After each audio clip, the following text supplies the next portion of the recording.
A debt long unpaid. When her father was executed for treason, Lady Juliana of Thornwick had no choice but to seek refuge in the one place no one would expect, the fortress of Lord Thomas de Vere, the very man who had led her father to the gallows. He leaned against the doorframe, watching her with unreadable eyes. "You should hate me," he murmured. "So why did you come?" Chapter 1. The Scaffold and the Storm. The rain tasted of ash and sorrow. Juliana of Thornwick, once the cherished daughter of a powerful lord, now stood cloaked in the coarse wool of a penitent, her silken gown and jeweled girdle traded for the rough garb of anonymity. Her fingers, once adorned with rings, were raw and chapped, clutching the damp fabric that hid her from the judging eyes of the crowd. Above, on the hastily erected scaffold, the headsman's axe gleamed, a brutal punctuation mark against the bruised, gray sky. Her father, Lord Edmund of Thornwick, stood tall and defiant, even in his final moments. He refused the blindfold, his gaze sweeping the assembled throng, lingering for a heartbreaking instant on Juliana's hidden form. She bit back a sob, the taste of blood sharp in her mouth. She couldn't reveal herself, not now, not ever.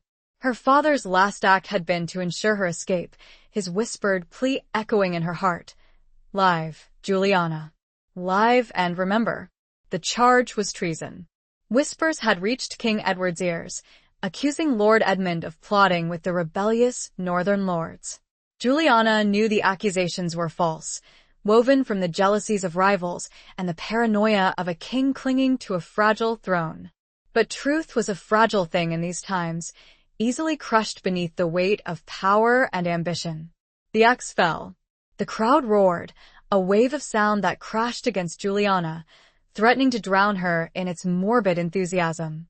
She flinched, her body recoiling as if struck. The world tilted, the gray sky pressing down, the scent of rain and blood mingling with the acrid smoke from the nearby torches. She stumbled, her hand reaching out to steady herself against the rough-hewn wood of a nearby stall. A hand, calloused and strong, caught hers. She looked up, startled, into the face of a young woman, her features etched with a mixture of pity and fear. "Careful, mistress," the woman murmured, her voice low and hurried. "Best you be away from here. There's naught but sorrow left in this place." Juliana nodded, unable to speak, her throat constricted with grief. She pulled her hand away, drawing her hood closer around her face. The woman's words were a stark reminder of her precarious situation. She was alone, without title or protection, the daughter of a condemned traitor. Her very existence was a danger, to herself and to anyone who might offer her shelter. She moved through the thinning crowd, her steps guided by instinct and desperation. Her father's loyal men, those who had not been imprisoned or executed, were scattered, hunted. She could trust no one. There was only one place she could go, a place so improbable, so audacious, that it might just offer her a sliver of hope. The journey to Northwood Castle was a blur of fear and exhaustion. She traveled by night, hiding by day in the dense forests that bordered the King's Highway. She ate sparingly, her meager provisions dwindling with each passing mile. The constant rain was both a curse and a blessing, washing away her tracks but also chilling her to the bone. She saw him in her dreams, the man who had brought her father to ruin. Lord Thomas de Vere, the king's loyal hound, the warrior who had stormed Thornwick Castle and dragged Lord Edmund away in chains. She saw his face, stern and unyielding, his eyes the color of the stormy sky that had witnessed her father's death. She hated him. She had every reason to hate him. Yet he was her only hope. It took her nearly a fortnight to reach Northwood, a formidable fortress perched on a craggy outcrop overlooking the turbulent northern sea. The castle walls, gray and imposing, seemed to rise from the very rock itself, a testament to the power and ruthlessness of its lord. As she approached, hidden in the shadows of the encroaching forest, she felt a tremor of fear, a chilling premonition of the dangers that lay ahead. She waited until nightfall, watching the comings and goings of the guards, the flickering torchlight casting long, dancing shadows across the courtyard. She slipped through the outer defenses, relying on her knowledge of the land, a legacy from her childhood spent exploring these very woods with her father.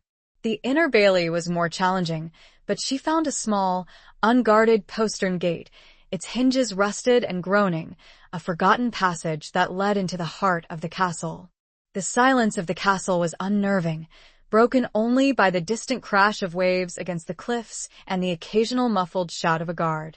She moved through the corridors like a ghost, her bare feet silent on the cold stone floors.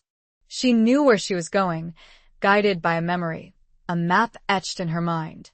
She found him in the Lord's study, a large, sparsely furnished chamber dominated by a massive oak desk and a roaring fire. He was alone, poring over a stack of parchments, his brow furrowed in concentration.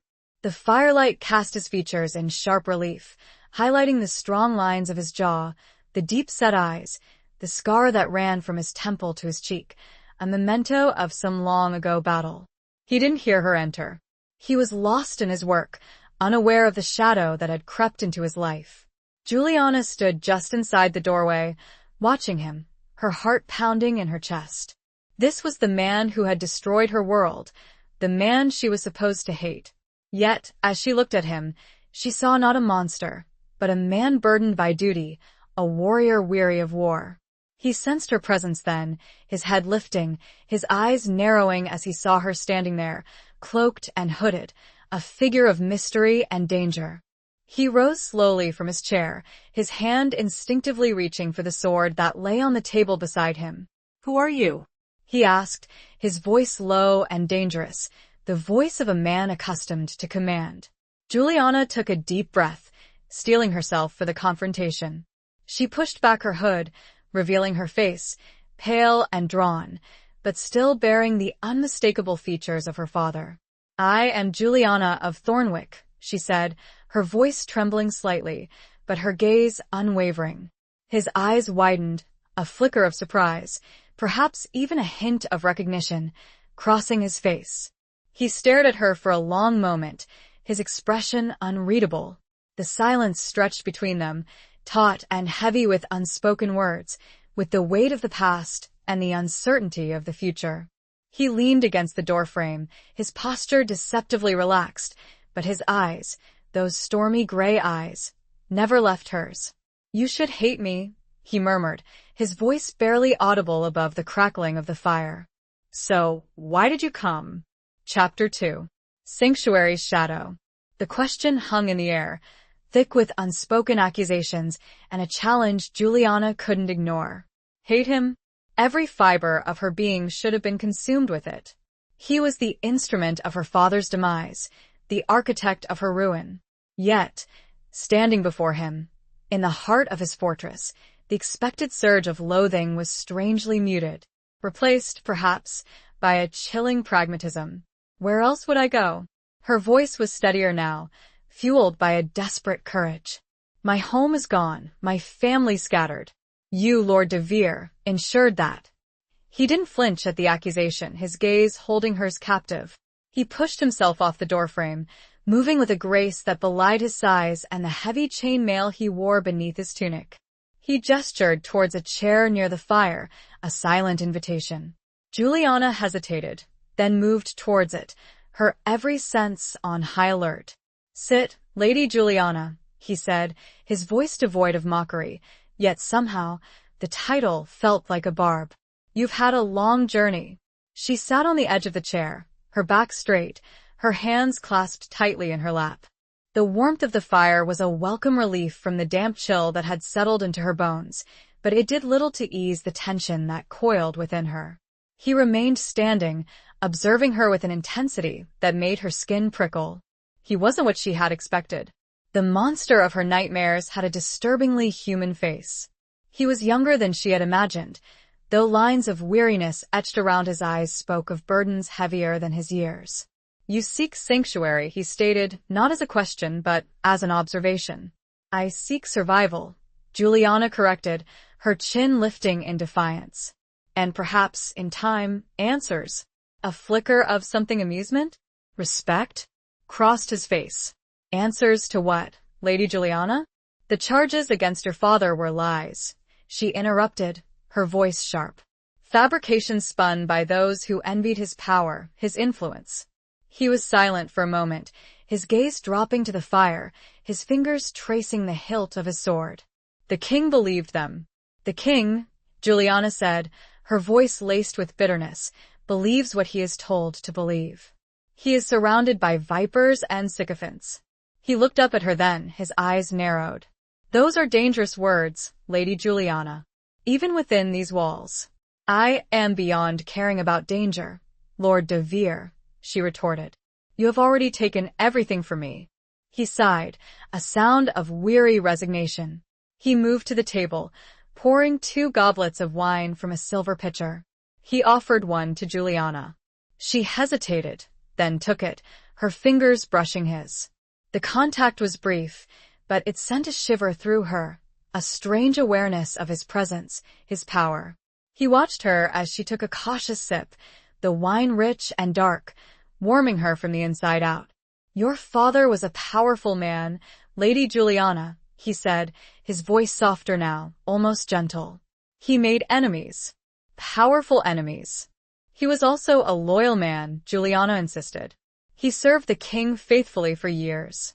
Loyalty is a fickle thing in these times, he countered, his gaze turning distant, as if looking back on some painful memory. It can be bought, sold, or betrayed with a whisper. Juliana studied him, trying to decipher the meaning behind his words. Was he warning her? Justifying his actions? Or was there something more, a hint of regret, perhaps even sympathy? Why did you come here, Lady Juliana? He asked again, his voice cutting through her thoughts. Of all the places you could have gone, because you are the last person anyone would expect me to seek refuge with, she replied, her gaze meeting his directly. And because I believe you are a man of honor. The words hung between them, a fragile bridge of trust built on a foundation of shared tragedy. He looked at her, his expression unreadable, his eyes searching hers, as if trying to see into her very soul. Honor, he repeated, his voice tinged with a hint of cynicism. A dangerous word, Lady Juliana, especially for a trader's daughter. He took a long swallow of his wine, his gaze never leaving hers. The fire crackled, casting dancing shadows on the walls, and the silence stretched between them, heavy with unspoken questions, with the weight of their shared history, with the precariousness of their present situation. Finally he spoke, his voice low and firm. I will grant you sanctuary, Lady Juliana. But understand this. You are under my protection, and you will abide by my rules. You will not speak of your father's innocence, nor will you engage in any activities that could be construed as treasonous. Do you understand? Juliana nodded, her throat tight with a mixture of relief and apprehension. She had found a temporary haven, but she knew that she was walking on a knife's edge.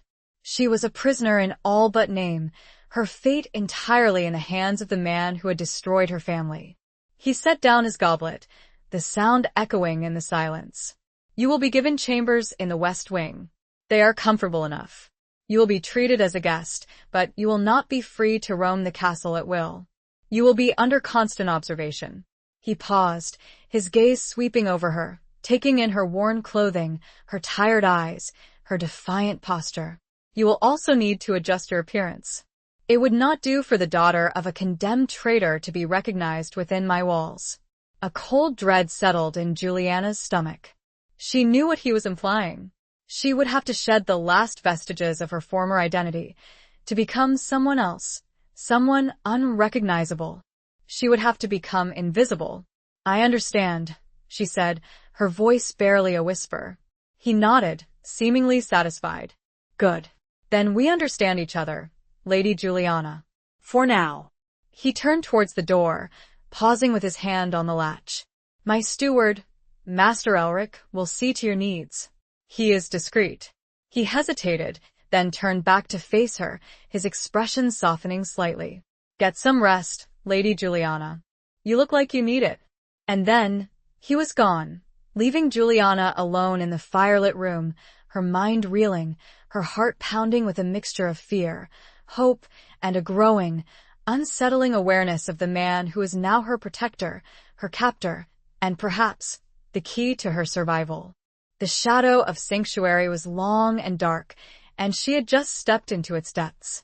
What would become of her now, trapped within the walls of her enemy's fortress, was a question that echoed unanswered in the chilling silence. Chapter 3.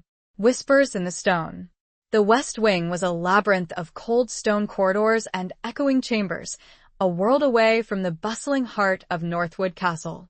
Juliana's room, though spacious, was sparsely furnished, a large four-poster bed draped with heavy curtains, a wooden chest, a washstand, and a single window offering a bleak view of the churning sea below. It was a far cry from the luxurious chambers she had known at Thornwick, but it was clean and, for the moment, safe. Master Elric, the steward, was a thin, wiry man with a perpetually worried expression and a manner that was both obsequious and unsettlingly observant. He had provided her with simple, dark clothing, suitable for a serving woman or a low-ranking member of the household. He had also brought her a basin of warm water and a plain meal of bread, cheese, and ale. "Lord de Vere wishes you to remain inconspicuous, my lady," he had murmured, his eyes avoiding hers. "He has instructed me to address you as Mistress Julian. It would be best if you spoke as little as possible." Juliana had nodded, accepting the new identity with a chilling sense of resignation. Juliana of Thornwick was dead, a ghost of a life that had been brutally snatched away. Mistress Julian was a shadow, a creature of the castle's margins, existing only at the sufferance of its lord. The first few days were a blur of disorientation and suppressed fear. She kept to her room, venturing out only when summoned by Master Elric for meals, which were served in a small, deserted dining hall. She saw no one, heard nothing but the ever-present roar of the sea and the occasional muffled sounds of castle life filtering through the thick stone walls. She spent hours at the window, staring out at the turbulent waves, her mind replaying the events that had led her to this desperate refuge. She thought of her father, his proud face, his unwavering belief in his own innocence. She thought of her mother, dead these past 5 years, and her brothers, scattered to the winds, their fates unknown. And she thought of Thomas de Vere, the man who held her life in his hands, a man of contradictions, a warrior with haunted eyes. She began to explore the West Wing, drawn by a restless need to move, to escape the confines of her room. The corridors were cold and dimly lit, the air thick with the scent of dust and damp stone. She discovered hidden alcoves, dusty tapestries depicting scenes of long-ago battles, and narrow staircases leading to unknown destinations. She started to hear whispers, not literal voices, but the subtle echoes of the castle's past, the whispers of generations who had lived and died within these walls. She felt the weight of their stories, their joys and sorrows, their loves and betrayals. The stones themselves seemed to breathe, to hold within them the secrets of centuries. One evening, she found herself drawn to a small, arched doorway tucked away at the end of a long corridor. It led to a narrow, winding staircase that spiraled downwards into the depths of the castle.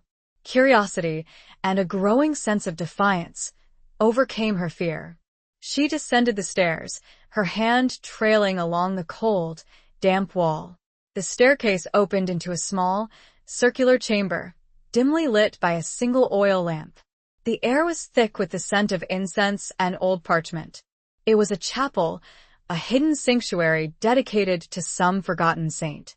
A stone altar stood at the far end of the chamber, adorned with a simple wooden cross. Above the altar, a stained glass window depicted a knight kneeling before a vision of a radiant female figure. Juliana felt a sense of peace settle over her, a tranquility she had not experienced since before her father's death. She knelt before the altar, her hands clasped together, her eyes closed.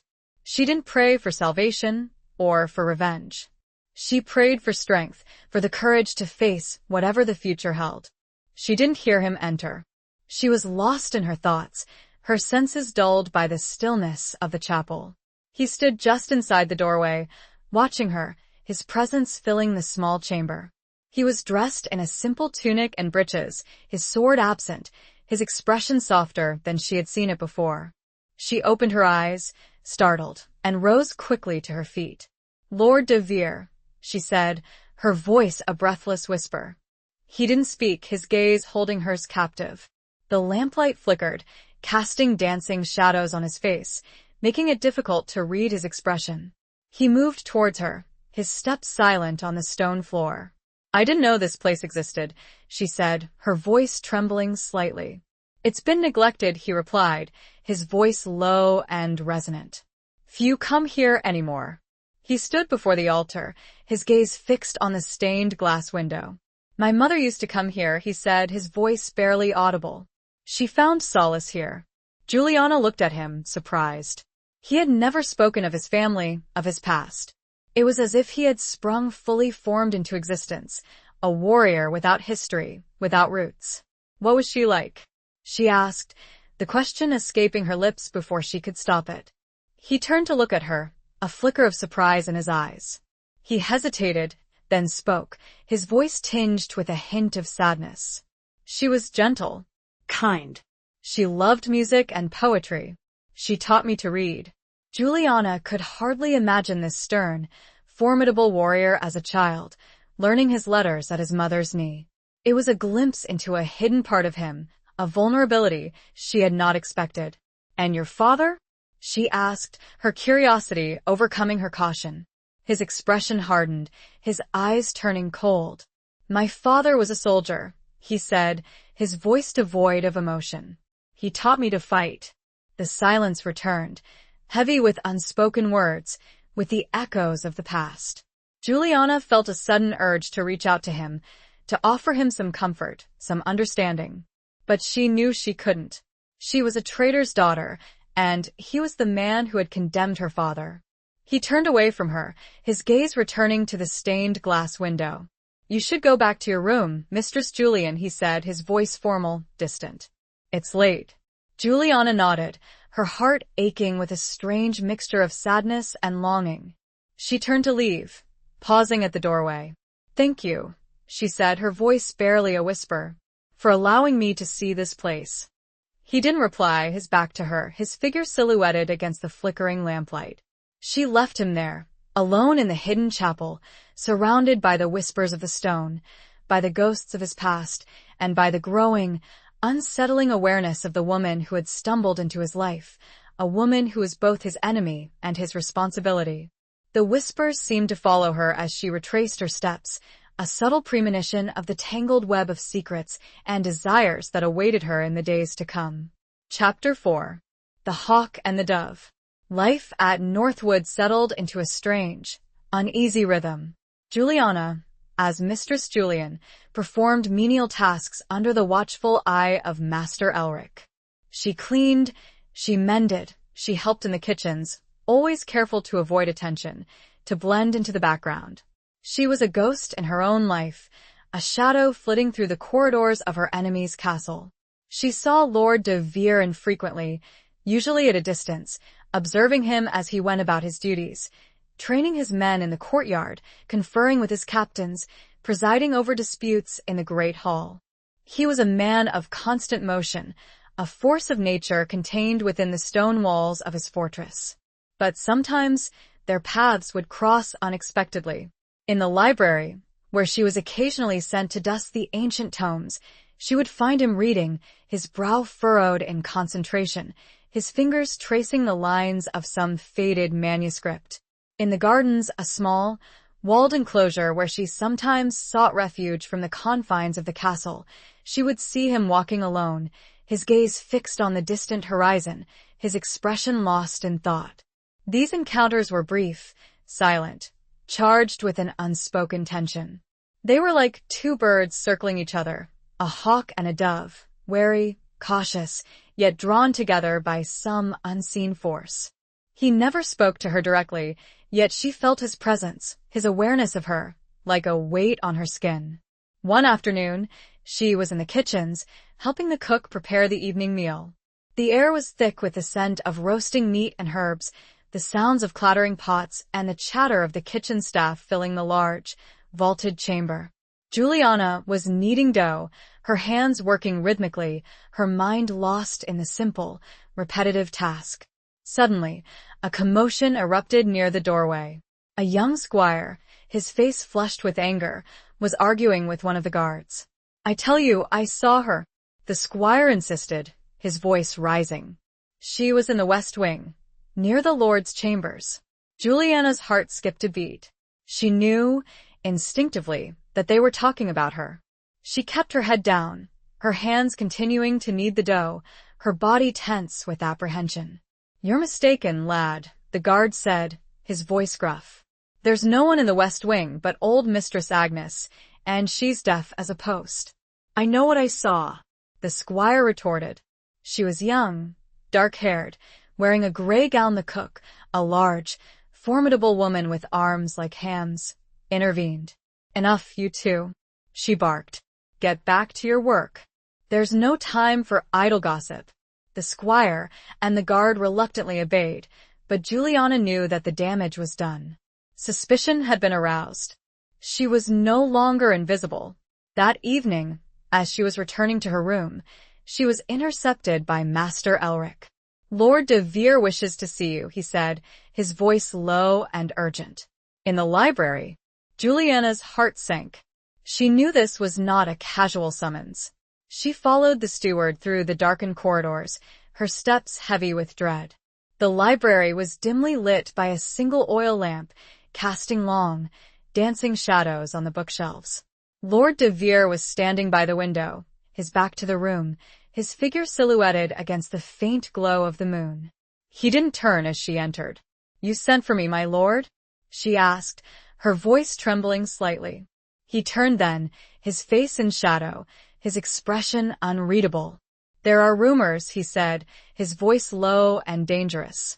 "Whispers of a strange woman seen in the West Wing." Juliana's throat tightened. She couldn't speak. She could only nod, her gaze fixed on his. He moved towards her, his steps slow and deliberate. He stopped just a few feet away, his presence filling the small space between them. "I told you to be discreet," he said, his voice a low growl.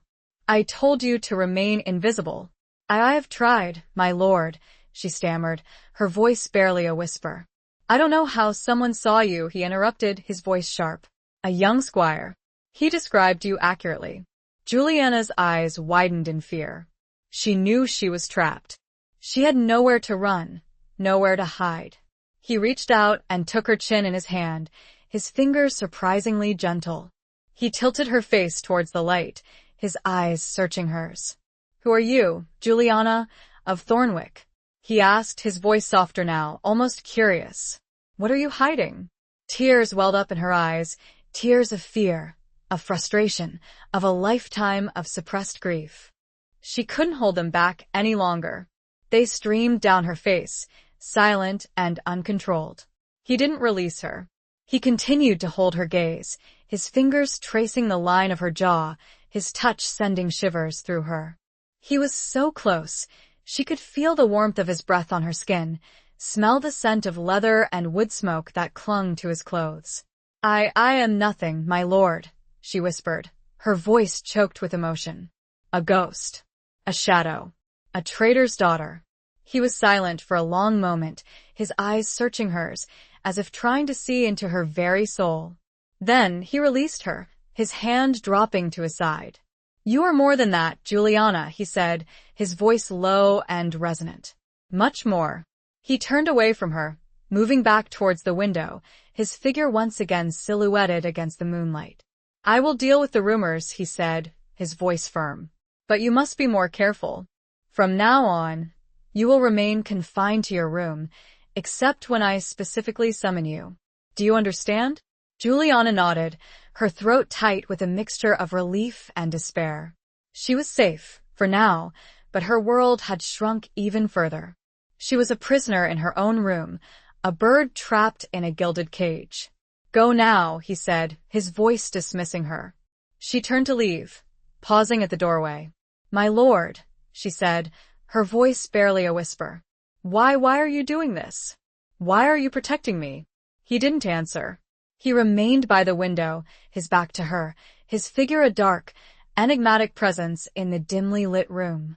She left him there, alone with his secrets, alone with the burden of his duty, alone with the growing, unsettling awareness of the woman he had sworn to protect, a woman who was both his enemy and his prisoner, a dove trapped in the hawk's domain.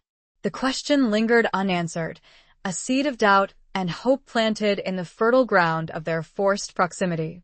Chapter 5. A bargain struck in blood. The confinement was stifling. Juliana paced her room like a caged animal, her thoughts churning with frustration and a growing sense of desperation. The walls seemed to close in on her, the silence broken only by the incessant roar of the sea, a constant reminder of her isolation. She was a prisoner, not of bars and chains, but of circumstance, of her name, of the man who held her fate in his hands. She had seen nothing of Lord de Vere since their encounter in the library. Days bled into nights, marked only by the changing light filtering through her narrow window and the meager meals brought to her by a silent serving girl. Master Elric had vanished, replaced by a new, even more unsettling presence, a grim-faced woman named Agnes, who seemed to regard Juliana with a mixture of suspicion and disdain. She began to lose track of time, her days consumed by a restless energy that had nowhere to go. She exercised, she prayed, she relived memories of her past life, clinging to them like a lifeline. She thought of her father, his strength, his unwavering belief in his own innocence. She thought of the stories he had told her, of knights and chivalry, of honor and betrayal. One evening, as the sun was setting, casting long, fiery shadows across the sea, there was a knock on her door. It was not Agnes, nor the silent serving girl. It was Lord de Vere himself. He stood in the doorway, his figure filling the space, his presence radiating a power that made her breath catch in her throat. He was dressed for riding, his leather jerkin and breeches dusty from travel, his sword at his side. "Come with me," he said, his voice curt, his expression unreadable. Juliana hesitated, her heart pounding in her chest. She had no idea where he was taking her or why, but she knew she had no choice but to obey. She followed him through the darkened corridors, out of the castle, and into the stables. He saddled 2 horses, a powerful black stallion for himself and a smaller, gentler mare for her.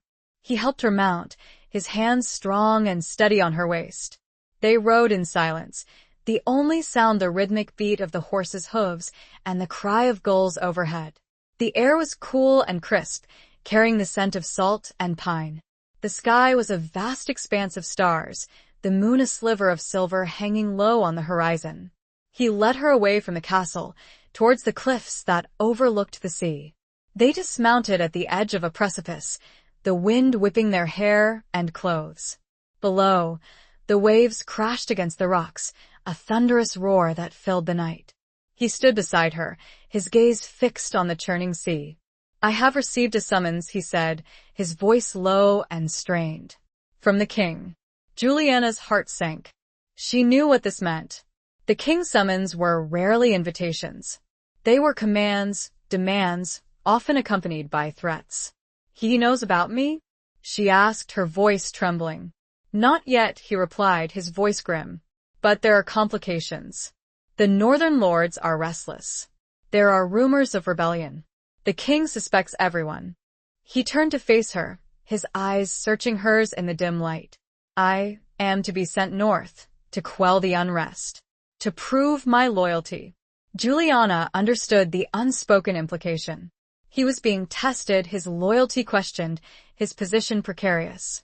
And her presence, the daughter of a condemned traitor hidden within his walls, was a liability, a danger that could bring him down. What will happen to me?" she asked, her voice barely a whisper. He was silent for a long moment, his gaze fixed on the horizon. "I don't know," he said, his voice heavy with uncertainty. "I cannot leave you here. You would not be safe. But I cannot take you with me, not openly."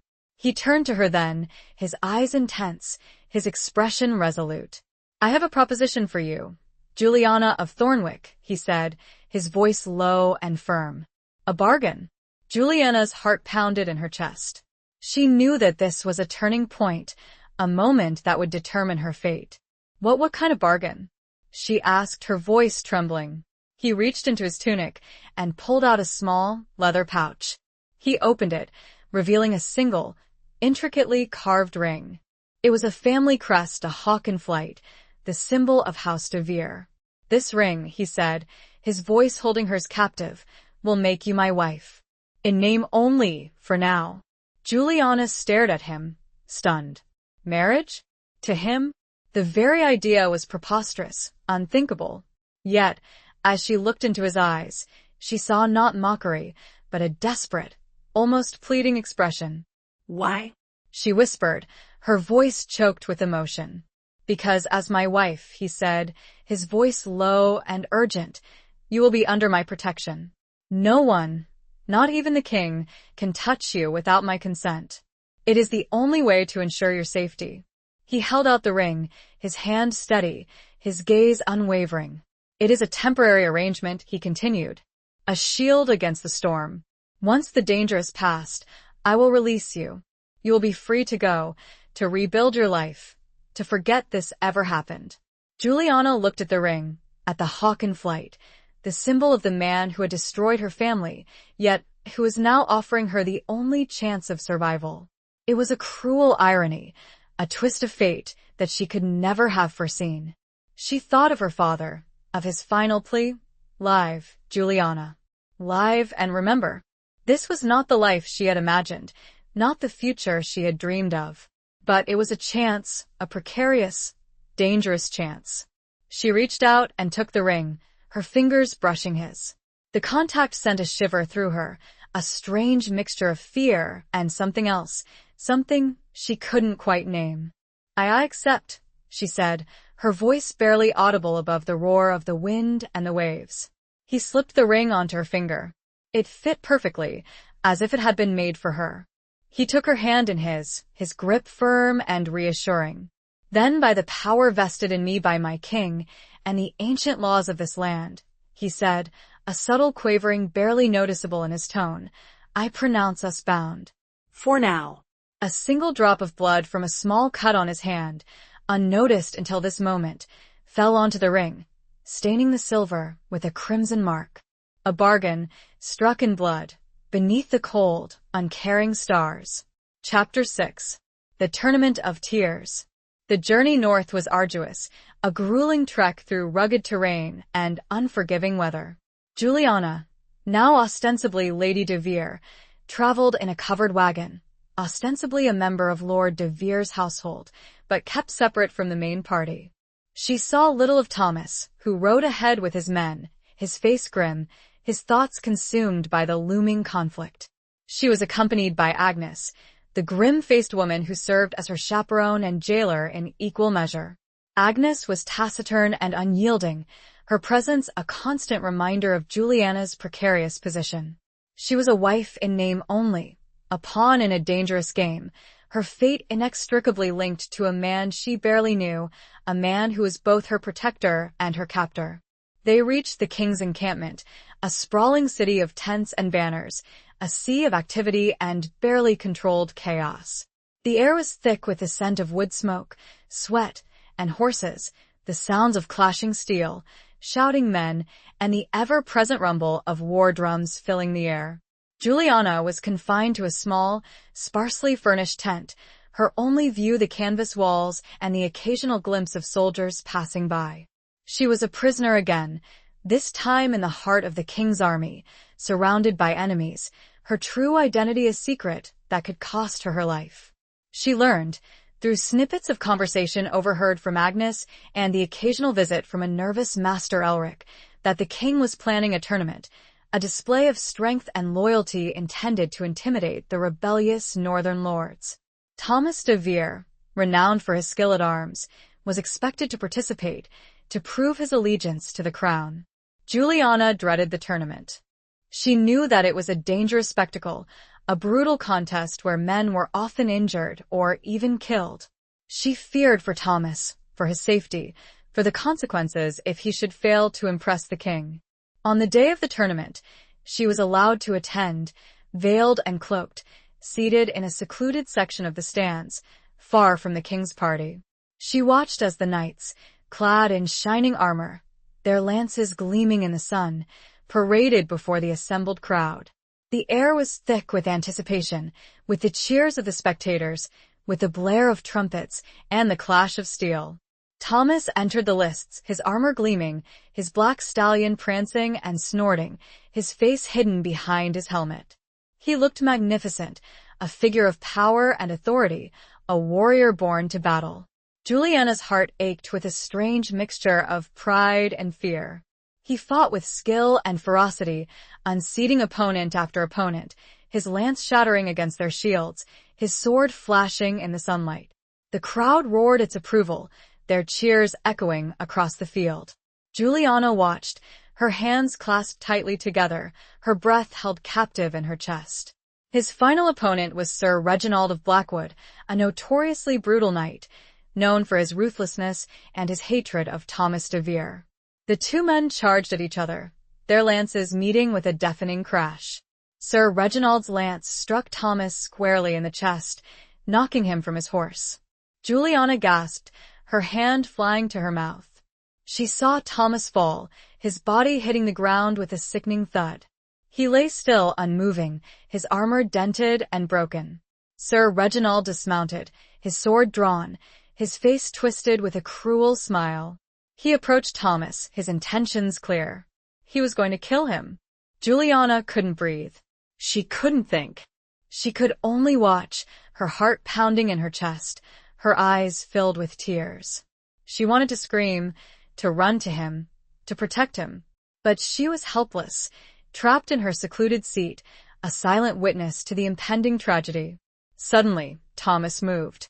He rolled to his feet, his sword still in his hand. He was injured, his movements slow and painful, but he was alive. He faced Sir Reginald, his eyes blazing with defiance. The two men fought, their swords clashing in a furious exchange. Thomas, weakened and wounded, fought with the courage of desperation, parrying Sir Reginald's blows, deflecting his attacks. He was fighting for his life, for his honor, for his very survival. Juliana watched, her tears flowing freely, her body trembling with fear and hope. She prayed, silently, fervently, for him to win, for him to live. The fight seemed to go on forever, a brutal dance of death under the merciless sun.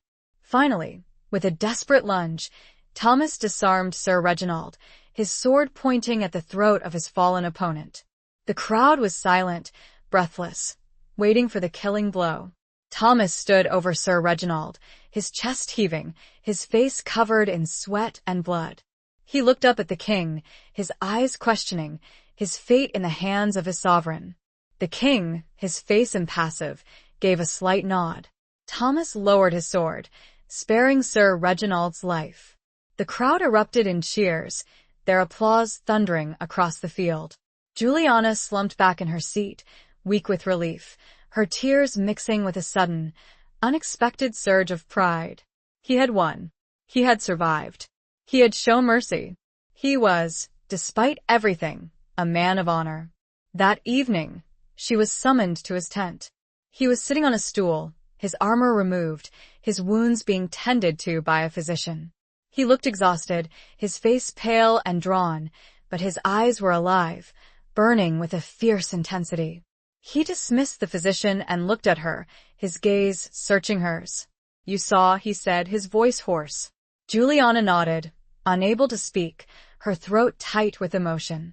He reached out and took her hand, his fingers closing around hers. His touch was warm and strong, sending a shiver through her.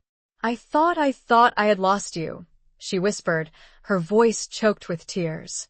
He was silent for a long moment, his gaze holding hers captive. "You will never lose me, Juliana," he said, his voice low and firm. "Not while I draw breath."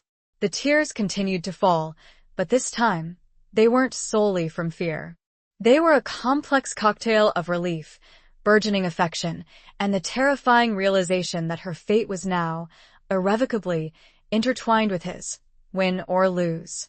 He squeezed her hand, One final gesture before releasing her.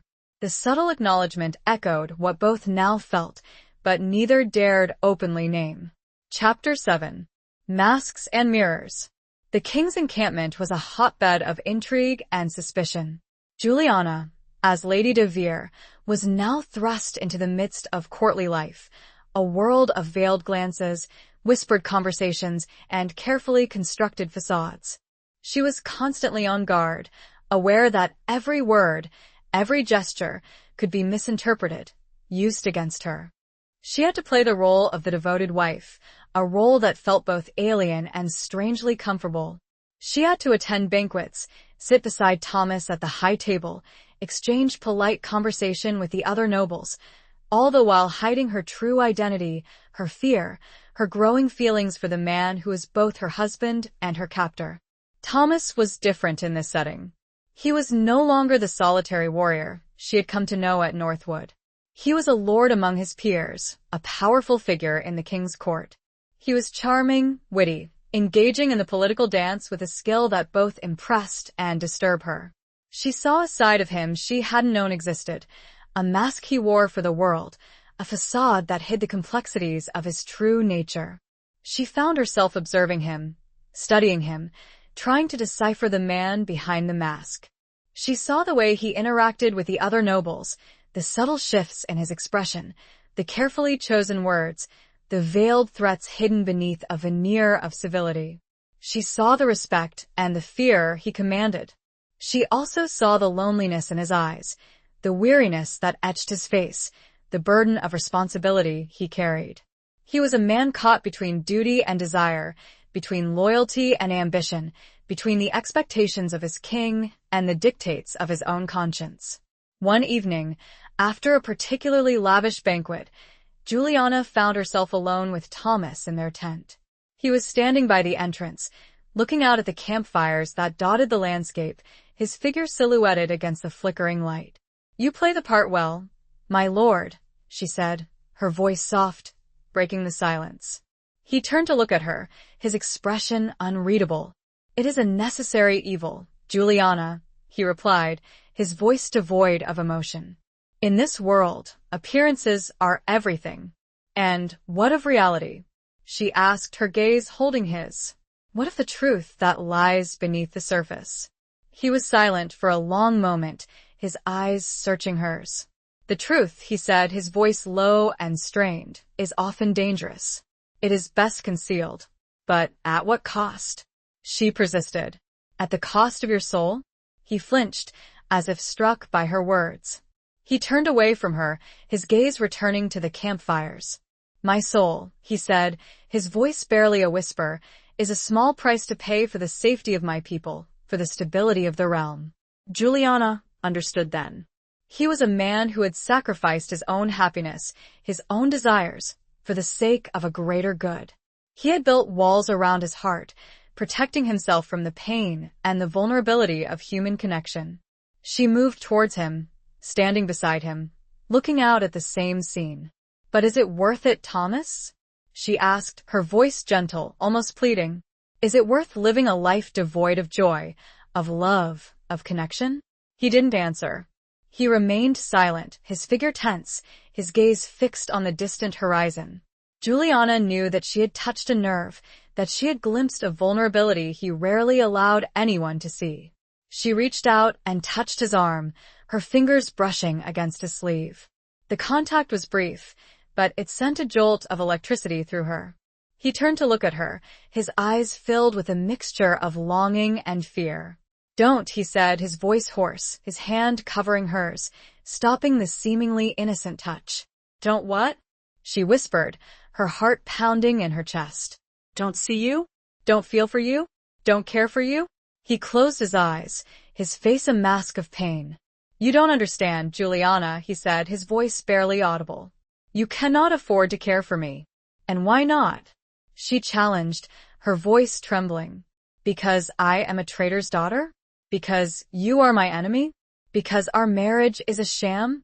He opened his eyes, his gaze locking with hers. "Because," he said, his voice raw with emotion, "I am not the man you think I am. I am flawed, damaged. I am not capable of love. The words hung between them, heavy with the weight of his past, with the secrets he kept hidden, with the walls he had built around his heart.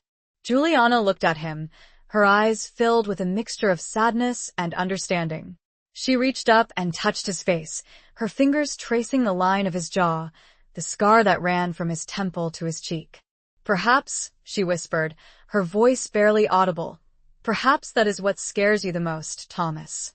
The possibility that you are capable of love.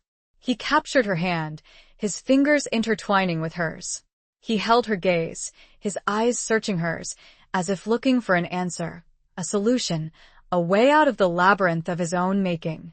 He didn't speak. He didn't need to. The truth was there, in his eyes, in his touch, in the silent language of their hearts. The masks were beginning to crack, the mirrors reflecting a reality neither of them could deny any longer.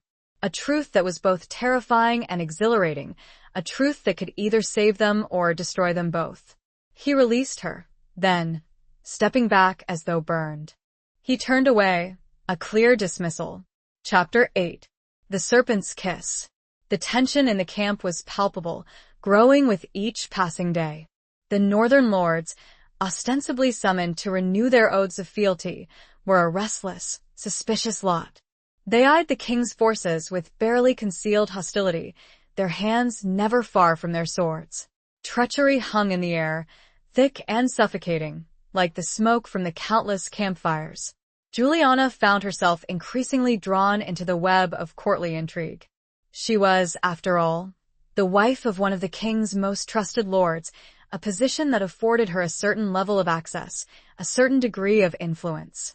She used this access cautiously, observing, listening, gathering information, trying to understand the complex dynamics of the court, the shifting alliances, the hidden agendas.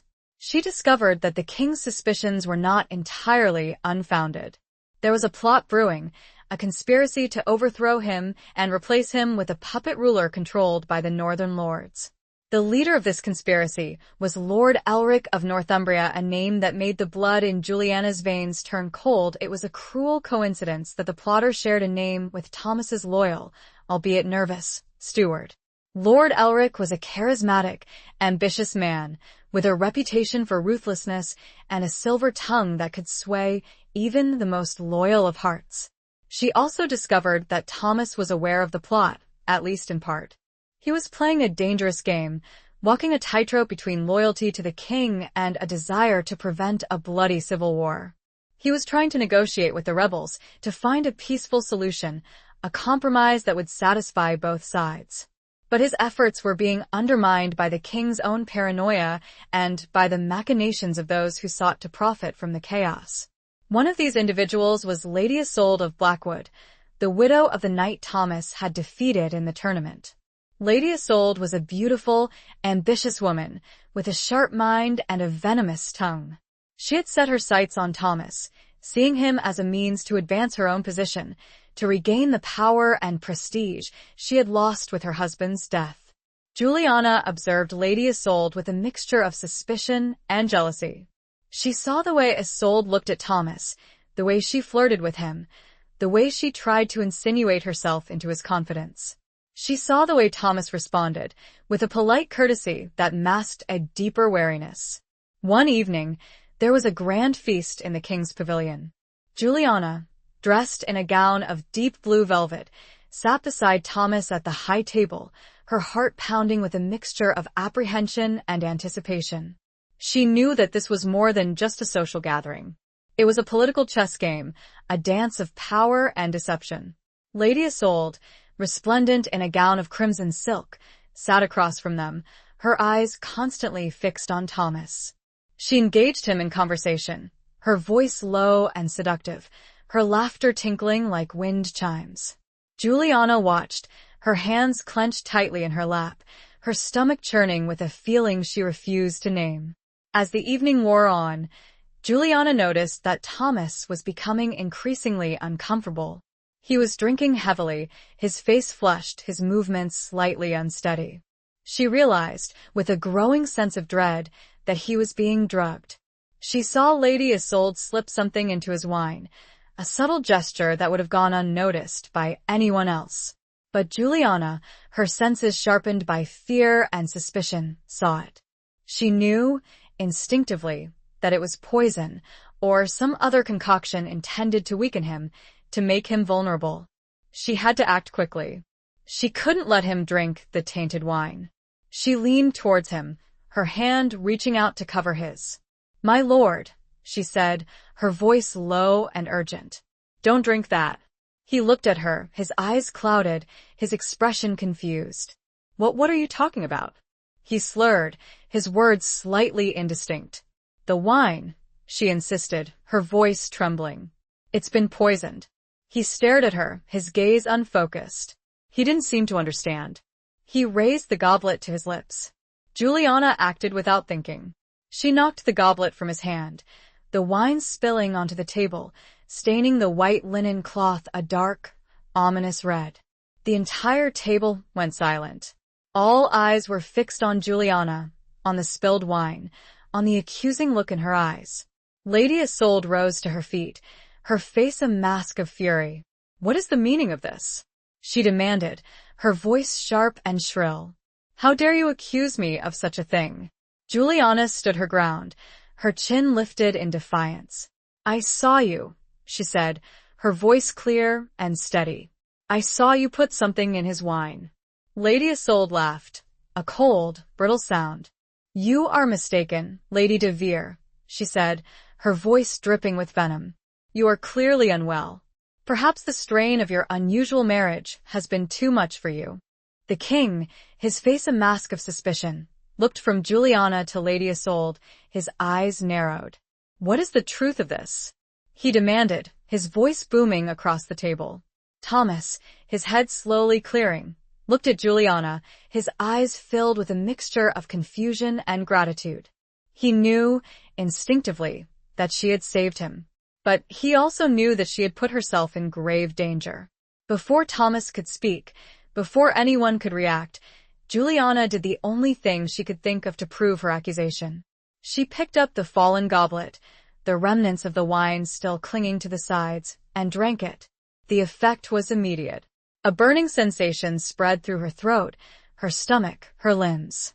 Her vision blurred, her head spun, her knees buckled.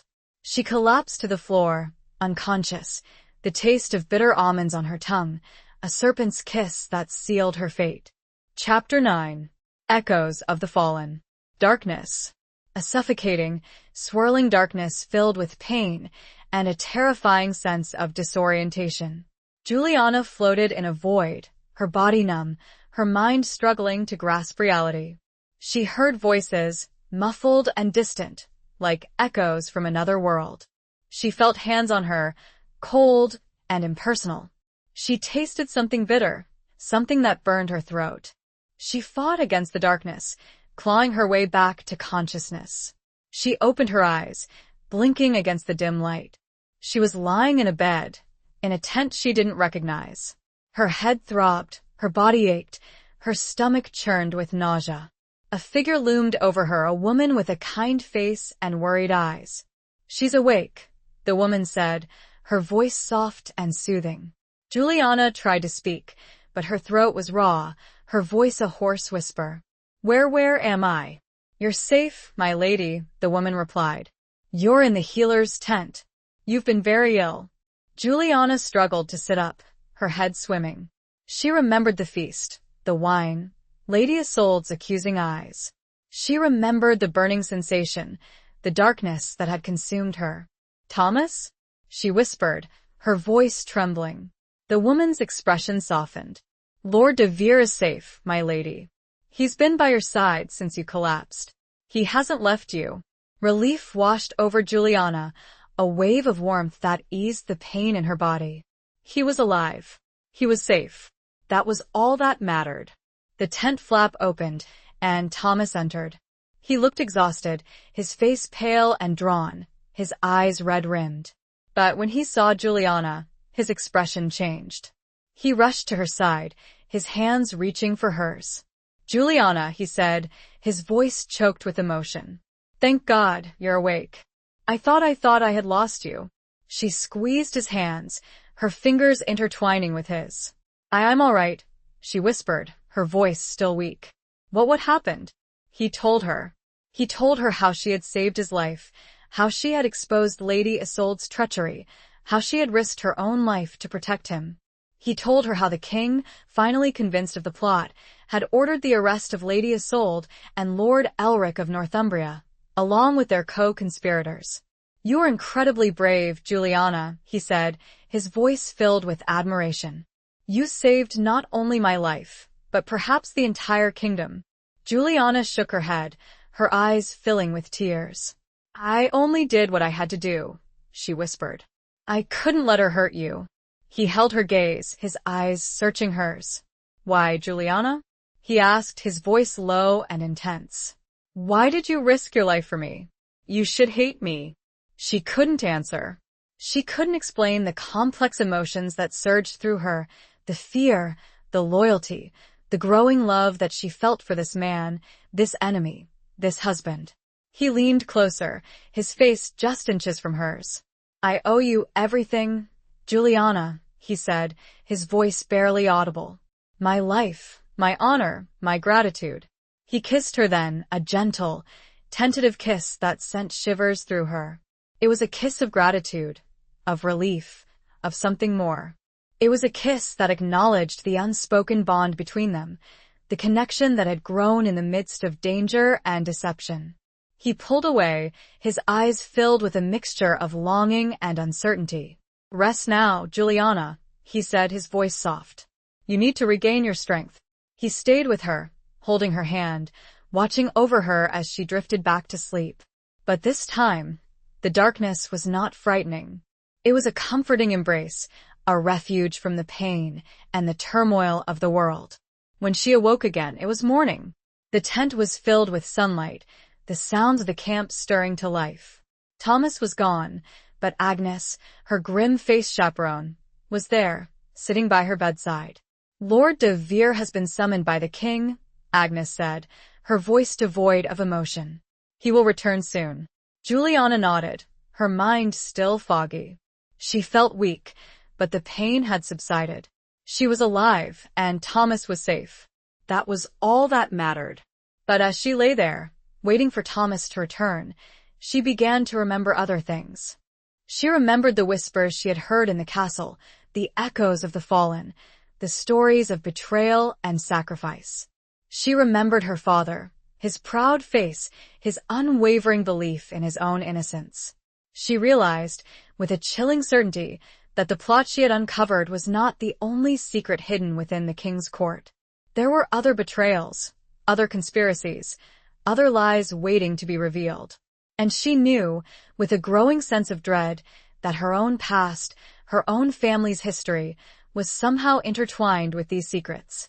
She was a traitor's daughter, a pawn in a dangerous game, and she was about to discover that the truth was far more complex, far more devastating than she could ever have imagined. The echoes of the fallen were calling to her, urging her to uncover the truth, to seek justice, to reclaim her heritage, no matter the cost. This was far from over. It was just beginning. Chapter 10. The Price of Loyalty. The king, grateful for Juliana's actions and impressed by Thomas's unwavering loyalty now proven beyond any doubt, rewarded them handsomely. Thomas was given lands and titles, further solidifying his position as one of the most powerful lords in the realm. Juliana, officially recognized as Lady de Vere, was showered with gifts and accolades, her bravery celebrated throughout the court. But the outward displays of favor and fortune masked a deeper unease. The rebellion had been quelled, but the underlying tensions remained. The northern lords, though subdued, were not defeated. They nursed their grievances, waiting for another opportunity to strike. And the king, his paranoia heightened by the recent events, remained suspicious, his gaze constantly searching for signs of treachery. Thomas and Juliana returned to Northwood Castle, their relationship transformed by the ordeal they had endured. They were no longer strangers, bound by a forced marriage.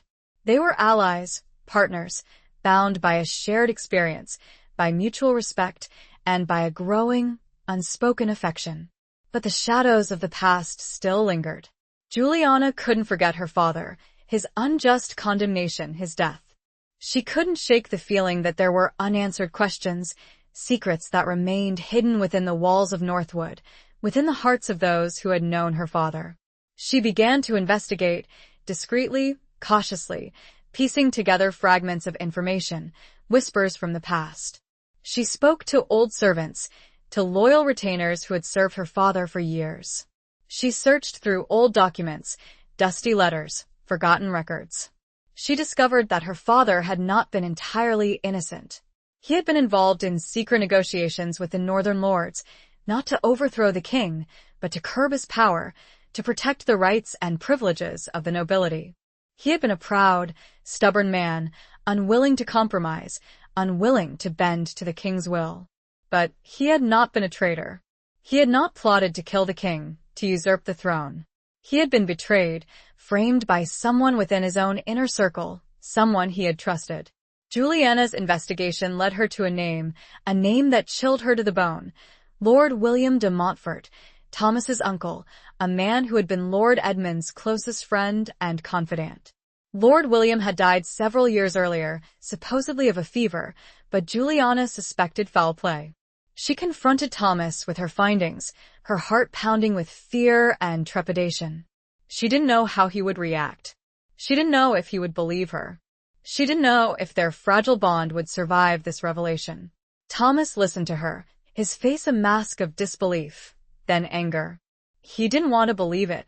His uncle had been a hero to him, a mentor, a father figure. He had always believed in his uncle's innocence, in his loyalty to the crown. "This is impossible," he said, his voice shaking. "My uncle would never, but the evidence is there, Thomas," Juliana insisted, her voice pleading. "I have proof. Letters, testimonies, witnesses." He looked at her, his eyes filled with pain and doubt. He wanted to believe her, but he couldn't. He couldn't reconcile the image of his beloved uncle with the traitor Juliana described. "I need time," he said, his voice hoarse. "I need to think." He left her then, retreating into his own private world of grief and confusion. Juliana was left alone, her heart aching with a mixture of sadness and despair. She had risked everything, her relationship with Thomas, her own safety, to uncover the truth. And now, she feared that she had lost him. Days turned into weeks, and Thomas remained distant, withdrawn. He avoided Juliana, spending his time in the training yard, in the library, in the chapel, anywhere but with her. She felt his absence like a physical pain, a constant reminder of the rift that had grown between them. One evening, she found him in the chapel, the same hidden chapel where they had first spoken of their families, of their past. He was kneeling before the altar, his head bowed, his figure silhouetted against the flickering candlelight. She approached him, her steps silent on the stone floor. She knelt beside him, her hand reaching out to touch his arm. He looked at her, his eyes red-rimmed, his face etched with sorrow. I know you're right, Juliana," he said, his voice barely a whisper. "I've found more evidence. My uncle, he betrayed your father. He betrayed me." Tears welled up in Juliana's eyes, tears of relief, of sadness, of forgiveness. She reached out and took his hand, her fingers intertwining with his. "I'm sorry, Thomas," she said, her voice choked with emotion. "I know how much he meant to you." He squeezed her hand, his grip firm and reassuring. "It's not your fault, Juliana," he said, his voice hoarse. "You only sought the truth." He looked at her, his eyes searching hers. "But why, Juliana?" he asked, his voice filled with anguish. Why did he do it? What was his motive? Juliana didn't know. She had uncovered the betrayal, but she hadn't found the reason, the underlying cause, the driving force behind her father's death and her own shattered life. "I don't know, Thomas," she said, her voice trembling. "But I intend to find out. I owe it to my father, to my family, to you." He nodded, his gaze holding hers. "We will find out," he said, his voice firm, resolute. Together.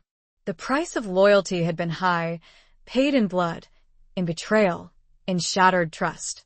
But in the shared pain, in the shared quest for truth, A new bond had been forged, stronger, deeper, more enduring than anything they had known before. They were united, not just by a marriage of convenience, but by a shared purpose, by a shared love, by a shared determination to uncover the secrets of the past and build a future free from the shadows of deceit. The echoes of the fallen still whispered, but now they were accompanied by a new sound, the sound of hope, of resilience, of a love that had blossomed in the heart of darkness. Chapter 11. A Tapestry of Lies. The search for the truth behind Lord William de Montfort's betrayal led Juliana and Thomas on a twisting path, deeper into the labyrinthine world of medieval politics and long-held family secrets. They pored over ancient documents, interviewed aging retainers, and traveled to remote monasteries, seeking any clue that might shed light on the mystery.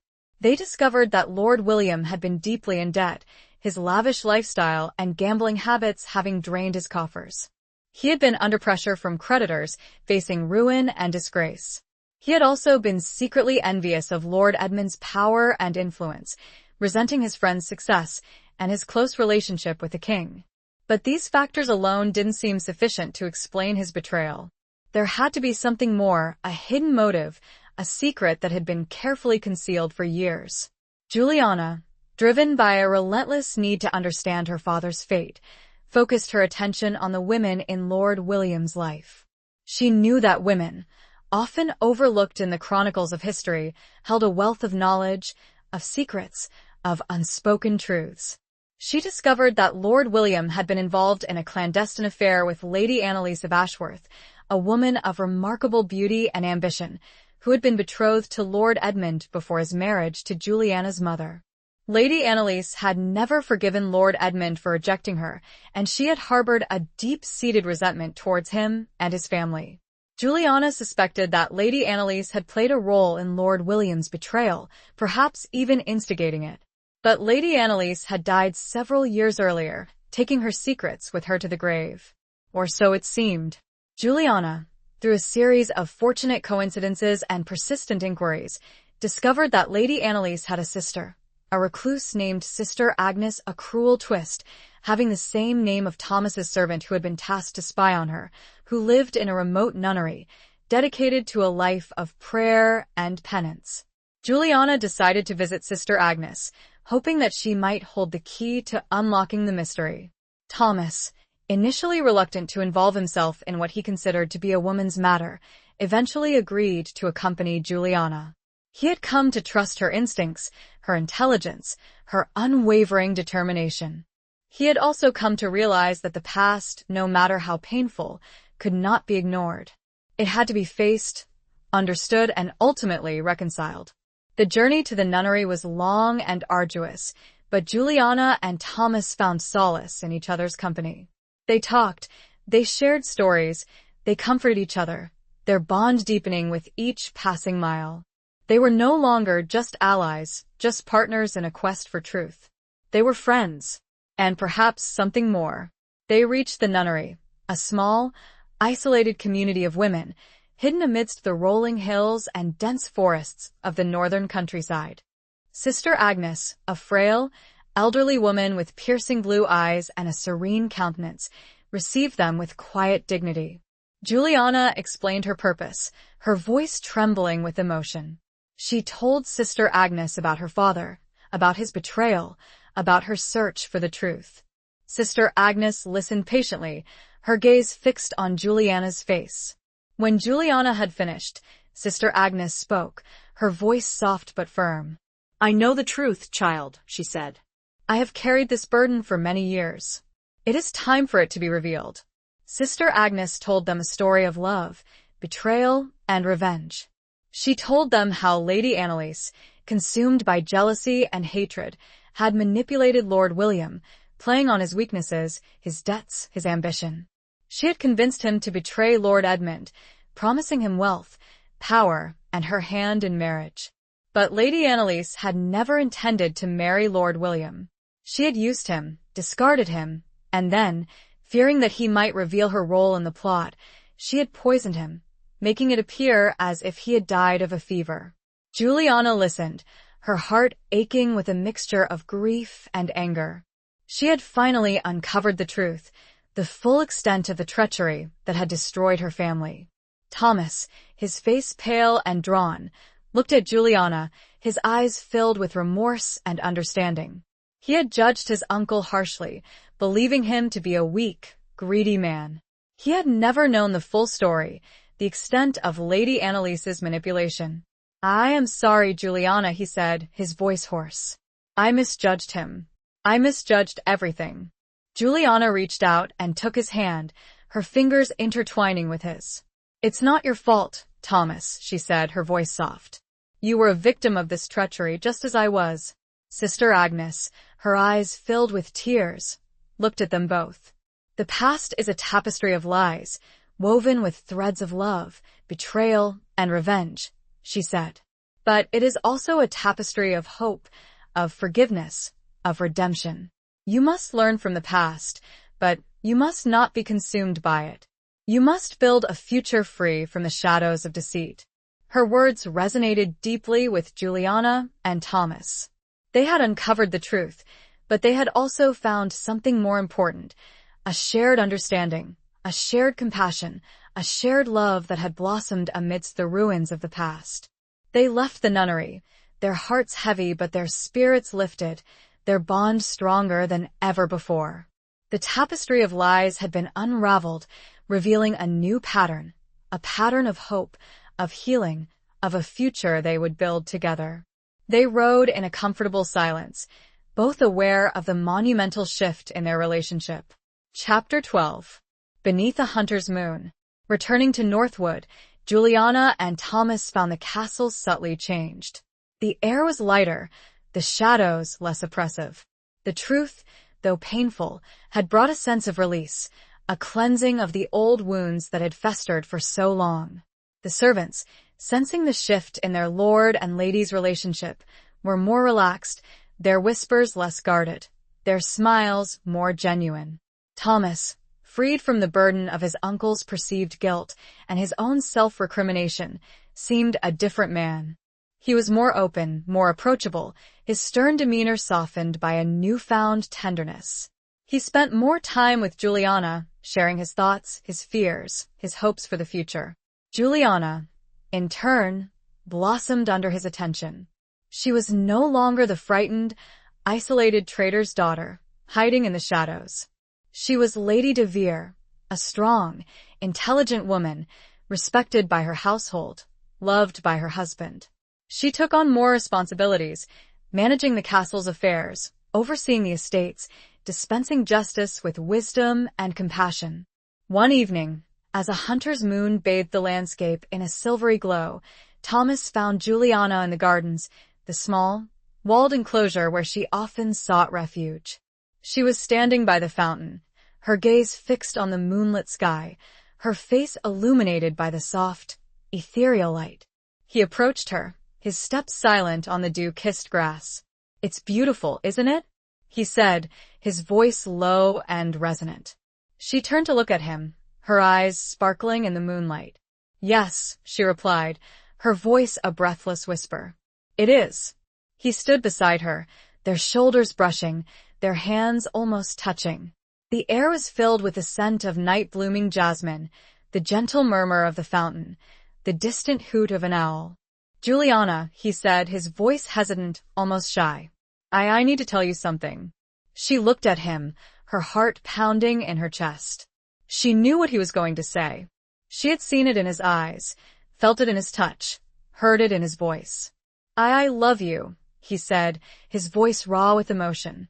"I have loved you for a long time, I think. From the moment I saw you standing in my study, cloaked and hooded, defying me with your eyes."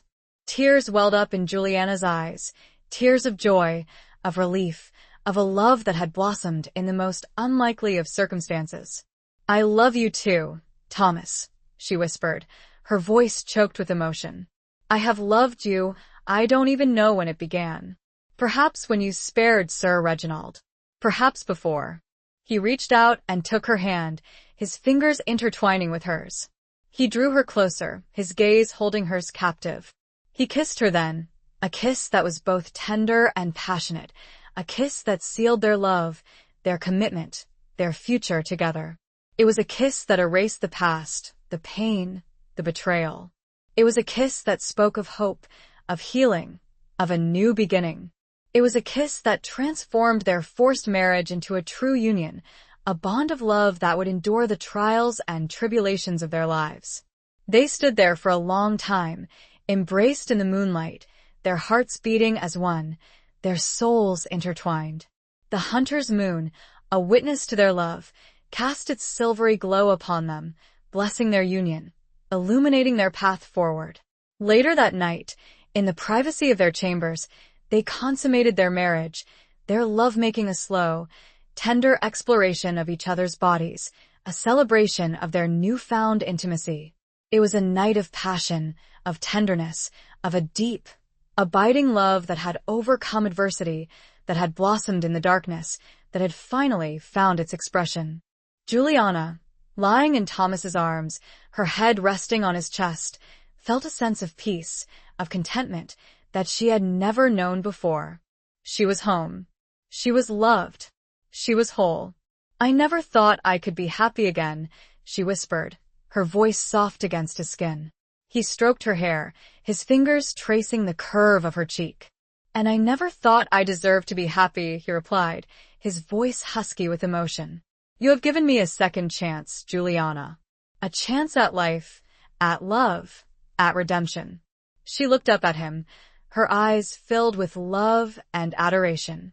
"We have given each other a second chance, Thomas," she said. "We have healed each other." He kissed her then, a gentle, lingering kiss that sealed their vows, their promises, their love. They had faced the darkness together, and they had emerged stronger, wiser, and more deeply in love than ever before. The hunter's moon had guided them, illuminated their path, and now they were ready to face the future, hand in hand, heart to heart, their love a beacon of hope in a world that often seemed shrouded in shadows.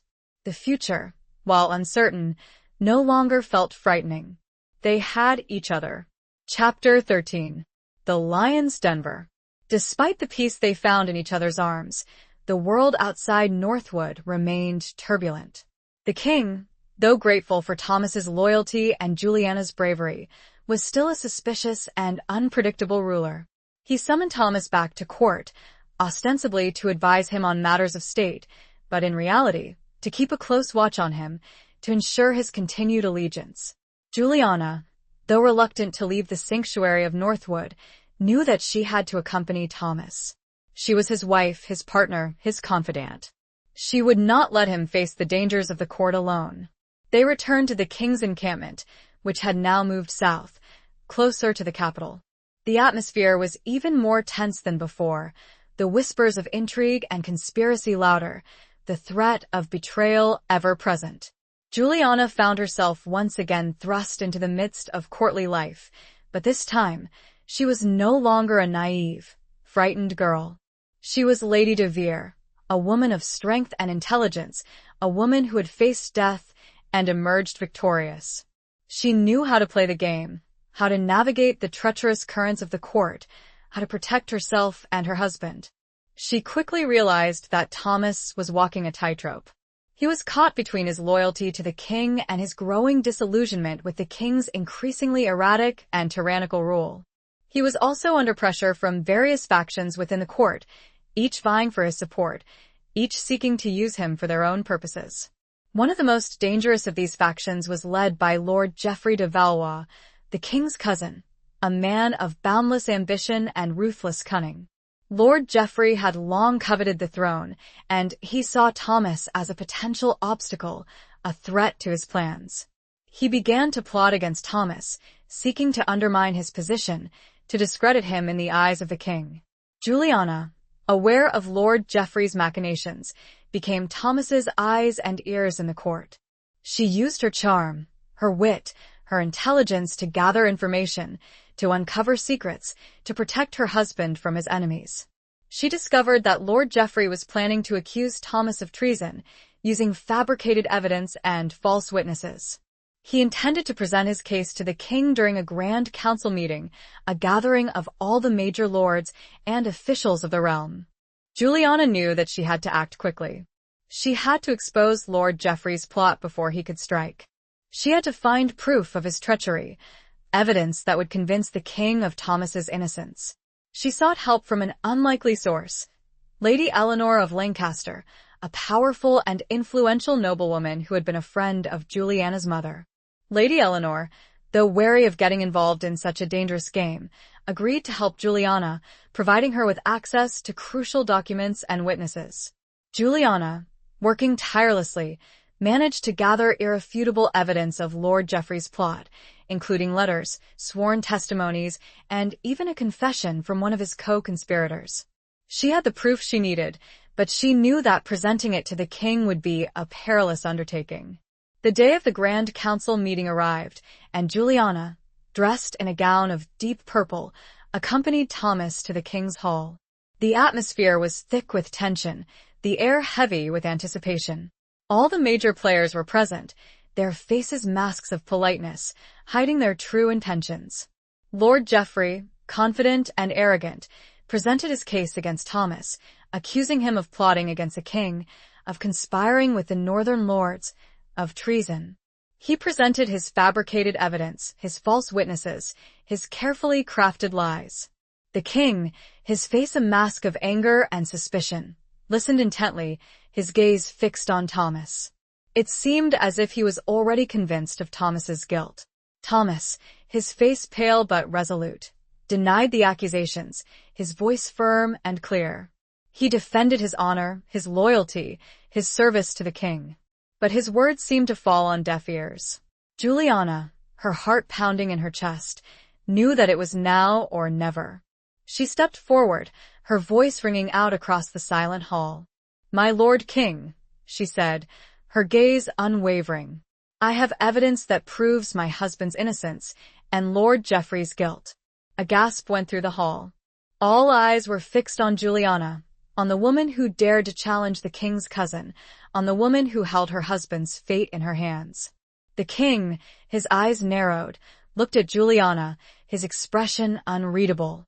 "What evidence?" he demanded, his voice cold and harsh.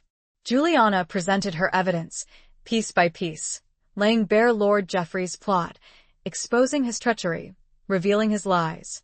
She spoke with passion, with conviction, with the unwavering belief in her husband's innocence. The hall was silent, breathless, as Juliana unfolded her case.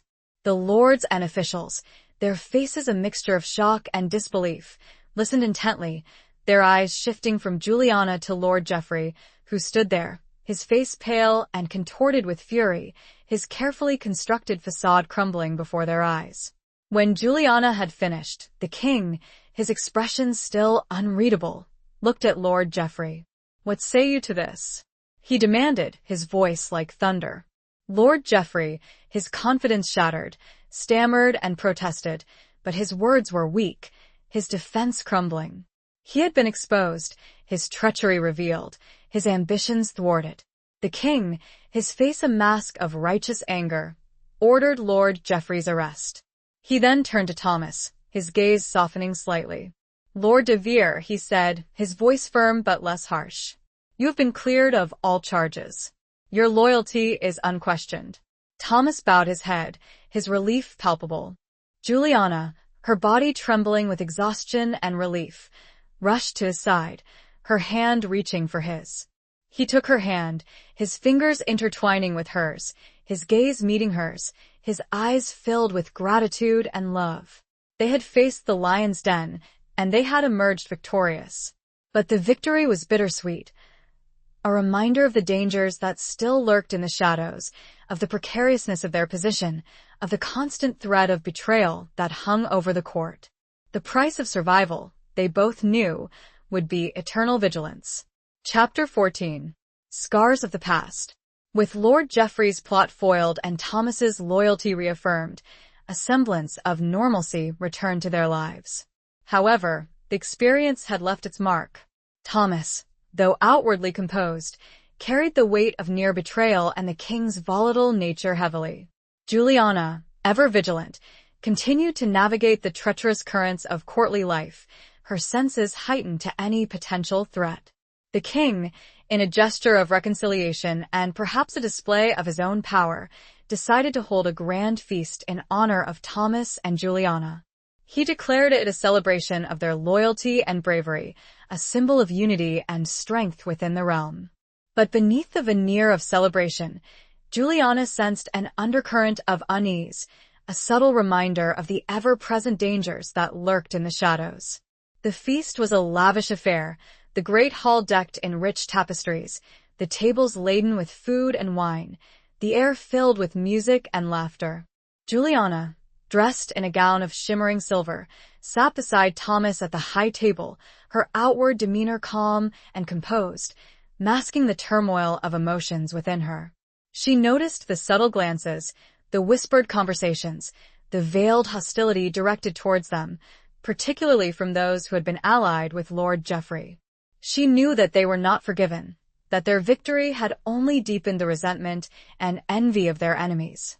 As the evening wore on, a bard began to sing a ballad, a tale of a noble knight and a lady of remarkable courage, a thinly veiled allegory of Thomas and Juliana's own story. The ballad, though flattering on the surface, contained subtle barbs, sly innuendos that questioned Thomas's motives and Juliana's past. Juliana felt a surge of anger, a burning resentment towards the bard and those who had commissioned the song. She wanted to silence him, to expose the hypocrisy and malice that lay beneath the surface of the courtly pleasantries. But Thomas, sensing her distress, placed a calming hand on hers. "Don't let them get to you, Juliana," he whispered, his voice low and reassuring. "They are just jealous, envious of what we have." She looked at him, her eyes searching his. She saw the strength in his gaze, the love in his touch, the unwavering support that he offered her. She knew that he was right. She couldn't let the malice of others poison their happiness, their love. She took a deep breath, composing herself. She smiled at Thomas, a genuine smile that reached her eyes. "You're right," she whispered back. "We have something they can never touch." As the evening progressed, Juliana noticed a familiar face among the guests, Lord Armand of Marquet, a distant relative of her father's, a man she had not seen since she was a child. Lord Armand had always been a kind and gentle soul, a scholar rather than a warrior, a man who had held himself aloof from the intrigues of the court. She approached him, her heart filled with a mixture of hope and trepidation. She knew that Lord Armand had been close to her father, that he might hold some answers to the lingering questions that still haunted her. Lord Armand greeted her warmly, his eyes filled with a mixture of sadness and recognition. "Juliana," he said, his voice soft. "It is good to see you. You have grown into a remarkable woman." They spoke for a long time, reminiscing about her father, about her childhood, about the events that had led to her family's downfall. Lord Armand confirmed what Juliana had already suspected, that her father had been betrayed, framed by those he had trusted. But he also revealed something new, something that Juliana had never known. He told her that her father had been in possession of a secret that could have shaken the very foundations of the kingdom. "Your father," Lord Armand said, his voice low and hesitant, had discovered evidence of a conspiracy, a plot that reached far higher than Lord Geoffrey, far higher even than the king himself. Juliana's heart skipped a beat. What kind of conspiracy?" she asked, her voice trembling. Lord Armand hesitated, his eyes darting around the hall, as if fearing that they were being overheard. "I cannot say," he whispered. "It is too dangerous. But I can tell you this, your father was silenced to protect that secret. And that secret is still out there." He gave her a small, intricately carved wooden box. "Your father entrusted this to me," he said. "He told me to give it to you if anything should happen to him. I believe it contains a clue to the truth." Juliana took the box, her hands trembling. She knew that she was holding a piece of her past, a key to unlocking the secrets that had haunted her family for so long. She returned to Thomas, her mind racing, her heart pounding with a mixture of excitement and dread. She showed him the box, told him what Lord Armand had said. Thomas, his face grave, looked at the box, then at Juliana. "This changes everything," he said, his voice low and serious. "We are no longer just dealing with the past. We are dealing with a present danger, a threat that could still destroy us." They knew that they couldn't open the box there, in the midst of the court, surrounded by potential enemies. They had to wait until they were back at Northwood, in the safety of their own home. The rest of the evening passed in a blur. Juliana and Thomas, their minds preoccupied with the mystery of the box and the implications of Lord Armand's words, went through the motions of the feast, their outward composure masking the turmoil within. The scars of the past had been reopened, revealing a deeper wound, a conspiracy that threatened not only their lives but the stability of the entire kingdom. They returned to their chamber, exhausted, their sense of safety shattered. Chapter 15. A Dance of Shadows.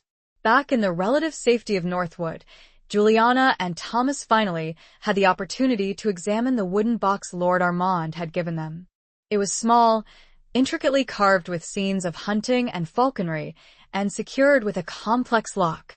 Thomas, with his experience in disarming traps and mechanisms, carefully worked on the lock, his brow furrowed in concentration. Juliana watched him, her heart pounding with anticipation and a growing sense of dread. After what seemed like an eternity, the lock clicked open. They lifted the lid, their breaths held captive in their chests. Inside, nestled on a bed of faded velvet, lay a single, rolled-up parchment and a small, tarnished silver locket. Thomas carefully unrolled the parchment. It was a letter, written in Juliana's father's hand, addressed to her mother. The ink was faded, the parchment brittle, but the words were still legible. As Thomas read the letter aloud, Juliana's world tilted on its axis. The letter spoke of a secret society, known only as the Shadow Circle, a group of powerful nobles who were plotting to overthrow the king and establish a new order, a new dynasty. The letter named names, powerful names, names that Juliana recognized, names that sent a chill down her spine. The most shocking revelation was the identity of the leader of the Shadow Circle, King Edward himself. Juliana couldn't believe it. It was preposterous, unthinkable. The king, plotting against himself? It made no sense. But as she read the letter again and then again, she began to understand. The king, consumed by paranoia and a lust for absolute power, had created the Shadow Circle as a means of controlling the nobility, of eliminating his enemies, of ensuring his own dominance. He had been playing a double game, manipulating both sides, using the threat of rebellion to justify his increasingly tyrannical rule. The locket contained a miniature portrait of a woman Juliana recognized, her mother. On the back of the locket, a single word was engraved: Veritas Truth. Juliana realized that her mother had known the truth, that she had been a part of the Shadow Circle, perhaps even a reluctant participant in the king's schemes. Her father had discovered the truth, and he had been silenced to protect the secret. The implications were staggering. Juliana and Thomas were now in possession of a secret that could shatter the kingdom, a secret that could cost them their lives. They were caught in a web of deceit, a dance of shadows, where nothing was as it seemed, and where their every move could be their last. They knew that they couldn't trust anyone. They couldn't go to the king, for he was the mastermind behind the conspiracy. They couldn't go to the other nobles, for many of them were likely members of the Shadow Circle. They were alone, isolated, facing a powerful and ruthless enemy. "What do we do?" Juliana asked, her voice trembling, her eyes searching Thomas's. He looked at her, his face grim, his eyes filled with a mixture of determination and fear. "We fight," he said, his voice low and firm. "We expose the truth. We bring down the Shadow Circle, even if it means bringing down the king himself." It was a daunting task, a seemingly impossible undertaking. But they had no choice. They were the guardians of the truth, the protectors of the realm, the inheritors of a legacy of betrayal and sacrifice.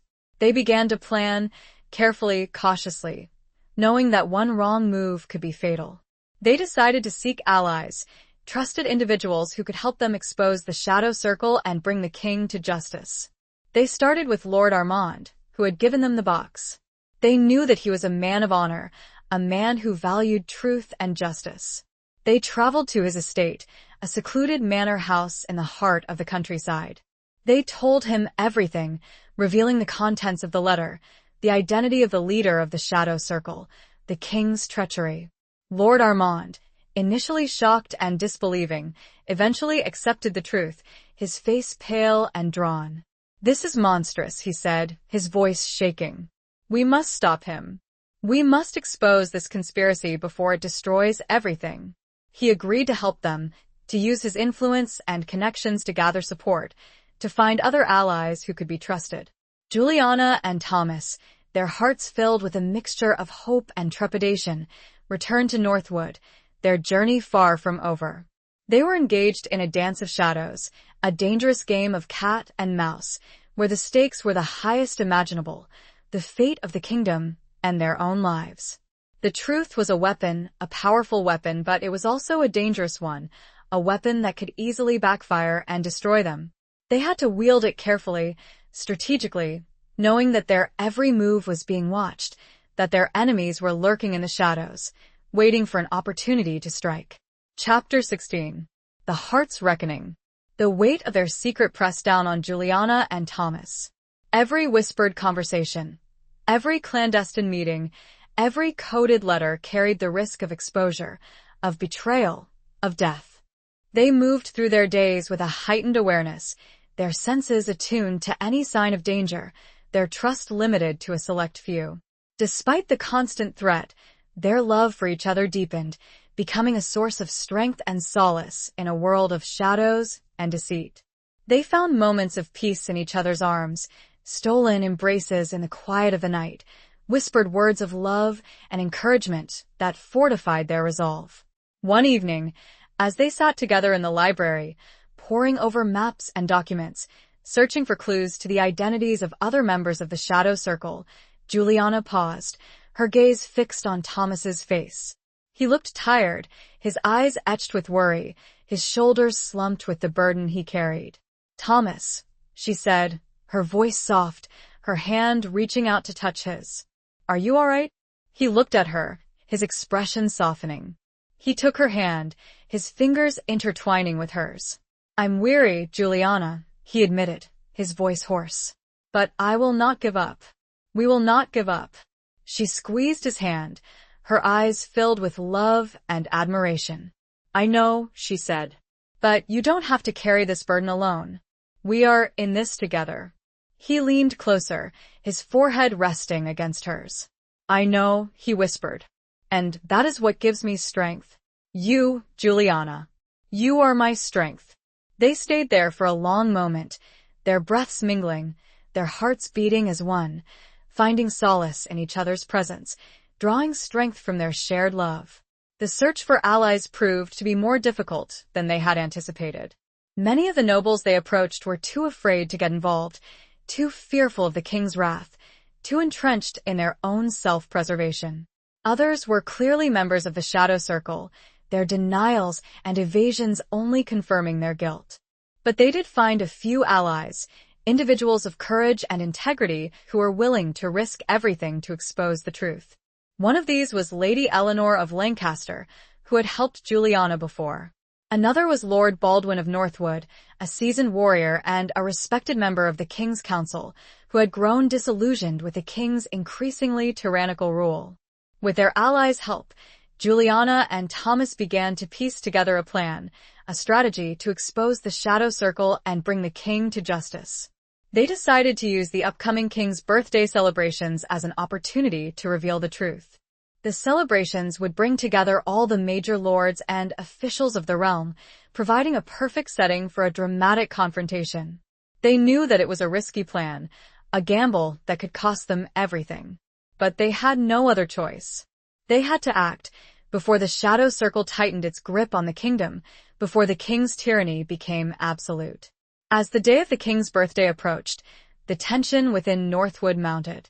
Juliana and Thomas, their nerves frayed, their emotions raw, spent their days preparing, planning, rehearsing their every move. One night, unable to sleep, Juliana found herself drawn to the chapel, the hidden sanctuary where she and Thomas had shared so many intimate moments. She knelt before the altar, her hands clasped together, her eyes closed. She prayed, not for victory, not for success, but for strength, for courage, for the wisdom to do what was right, no matter the cost. She prayed for Thomas, for his safety, for his well-being. She prayed for their love, that it might endure the trials and tribulations that lay ahead. She felt a presence beside her. She opened her eyes and saw Thomas, kneeling beside her, his hand reaching out to take hers. "I couldn't sleep either," he said, his voice soft. She squeezed his hand, her eyes meeting his. "I'm scared, Thomas," she whispered. He nodded, his gaze holding hers. "I know," he said. "So am I." "But we will face this together. We always do." They stayed there for a long time, kneeling together in the silence of the chapel, drawing strength from each other's presence, from their shared faith, from their love. It was a moment of quiet reflection, a moment of profound connection, a moment that fortified their resolve, that prepared them for the battle that lay ahead. As they rose to leave, Thomas paused, his gaze fixed on the stained glass window above the altar, the image of the knight kneeling before the radiant female figure. "We are fighting for more than just ourselves, Juliana," he said, his voice low and serious. "We are fighting for justice, for truth, for the future of this realm." She nodded, her heart filled with a mixture of fear and pride. She was proud to stand beside him, proud to be his wife, proud to be a part of this fight, this struggle for a better world. The heart's reckoning had come, not just for them, but for the entire kingdom. And they were ready. Chapter 17. Flames of Rebellion. The king's birthday celebrations were a spectacle of opulence and extravagance, a display of power intended to impress and intimidate. The great hall of the king's castle was adorned with banners, tapestries, and garlands of flowers. Tables groaned under the weight of roasted meats, exotic fruits, and elaborate pastries. Wine flowed freely, and the air was filled with music, laughter, and the buzz of conversation.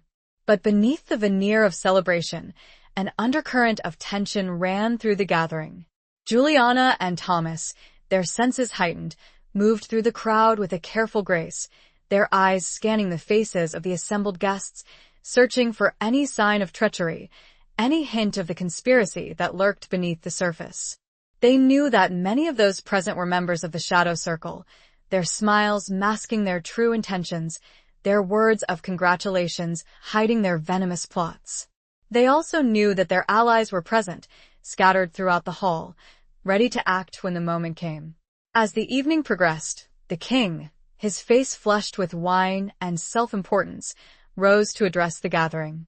He spoke of his reign, of his accomplishments, of his unwavering commitment to the welfare of his kingdom.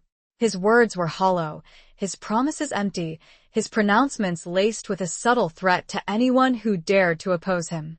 Juliana, standing beside Thomas, felt a surge of anger and disgust. She could no longer tolerate the king's hypocrisy, his lies, his tyranny. She knew that it was time to act, to expose the truth, to bring down the Shadow Circle, even if it meant risking everything. As the king finished his speech, Thomas stepped forward, his voice ringing out across the silent hall. "My Lord King," he said, his gaze unwavering, "I have something to say." A hush fell over the gathering. All eyes were fixed on Thomas, on the man who dared to interrupt the king, on the man who held the fate of the kingdom in his hands. The king, his face darkening with anger, looked at Thomas, his eyes narrowed. "What is it, Lord de Vere?" he demanded, his voice cold and harsh. "I have evidence," Thomas said, his voice clear and strong, "of a conspiracy, a plot to overthrow you and destabilize the realm." A gasp went through the hall. The members of the Shadow Circle, their faces paling, exchanged nervous glances. The other guests, their expressions a mixture of shock and disbelief, looked from Thomas to the king, waiting for what would happen next. The king, his voice trembling with rage, rose from his throne. "What are you talking about?" he demanded. "What evidence?" "This is treason." "The evidence is here, my lord king," Thomas said, holding up the parchment they had found in the wooden box, Juliana's father's letter. A letter detailing the conspiracy, naming the members of the Shadow Circle, and revealing the identity of its leader. He paused, his gaze sweeping across the hall, his eyes finally settling on the king. "The leader of the Shadow Circle, my lord king," he said, his voice ringing with accusation, "is you." The hall erupted in chaos. The members of the Shadow Circle, their faces contorted with fury and fear, drew their swords. The king's guards, confused and uncertain, hesitated, unsure of whom to obey. Thomas and Juliana, surrounded by their allies, stood their ground, their swords drawn, ready to fight. The flames of rebellion had been ignited, the battle for the kingdom had begun. The fighting was fierce and brutal. The hall became a scene of carnage, the clash of steel, the screams of the dying, the smell of blood filling the air. Thomas, a skilled and experienced warrior, fought with the courage of desperation, protecting Juliana, defending his honor, fighting for the truth. Juliana, though not a trained fighter, fought alongside him, her courage fueled by her love for Thomas, her hatred of the king's tyranny, her determination to see justice done. As the battle raged, Juliana saw an opportunity. She saw the king, isolated and vulnerable, his guards distracted by the fighting. She knew that she had to reach him, to confront him, to expose him to the assembled lords. She fought her way through the chaos, dodging swords, parrying blows, her eyes fixed on the king. She reached him, her sword pointing at his chest. "It's over, your majesty," she said, her voice cold and firm. "Your lies, your treachery, your tyranny, it all ends now." The king, his face pale and contorted with fear, looked at Juliana, his eyes filled with hatred. "You traitor's daughter," he spat, his voice trembling. "You will pay for this." Before he could react, before he could summon his guards, Juliana lowered her sword, not to strike, but to point at the parchment Thomas still held. "The truth is there for all to see," she said, her voice ringing out across the hall. "Read it. See for yourselves the treachery of your king." The fighting began to subside. The lords and officials, their curiosity piqued, their loyalty wavering, gathered around, their eyes fixed on the parchment. One by one, they read the letter, their faces turning pale, their expressions shifting from disbelief to horror to outrage. The truth was undeniable. The king had betrayed them, manipulated them, used them for his own twisted purposes. The king, seeing his power crumbling, his support vanishing, made a desperate attempt to escape. But he was surrounded, his path blocked by his own lords, his own guards. He was seized, disarmed, and brought before the assembled gathering, a prisoner in his own castle, his reign of terror finally at an end. The flames of rebellion had consumed him, leaving behind the ashes of his tyranny and the promise of a new dawn. The dance in the shadowed places was done. Chapter 18. The Sword's Edge. With the king deposed and the shadow circle shattered, the immediate threat was extinguished, but the kingdom remained in a precarious state. The assembled lords, reeling from the revelations and the ensuing battle, were divided on what course to take. Some called for the king's execution, others for his imprisonment, while a few, clinging to old loyalties, still advocated for his restoration, albeit with severely limited powers. Thomas, his authority bolstered by his role in exposing the conspiracy and his widespread respect among the nobility, argued for a measured approach. He proposed that the king be held securely while a council of lords, representing all factions, deliberated on the future of the realm. He stressed the need for unity, for healing the divisions that had been sown by the king's treachery, and for establishing a just and stable government. Juliana, standing by his side, supported his proposal, her voice clear and strong, her arguments persuasive. She spoke of the need for forgiveness, for reconciliation, for building a future free from the shadows of the past. She reminded them of the suffering that had been caused by the king's tyranny, of the lives that had been lost, of the need to prevent such a tragedy from ever happening again. After much debate and heated discussion, Thomas's proposal was accepted. The king was placed under guard in a secure tower, and a council of lords was formed to determine his fate and to chart a new course for the kingdom. The council meetings were long and arduous, filled with arguments, accusations, and political maneuvering. Thomas, as one of the leading figures on the council, found himself constantly battling to maintain order, to forge compromises, to keep the fragile peace from shattering. Juliana, though not officially a member of the council, played a crucial role behind the scenes.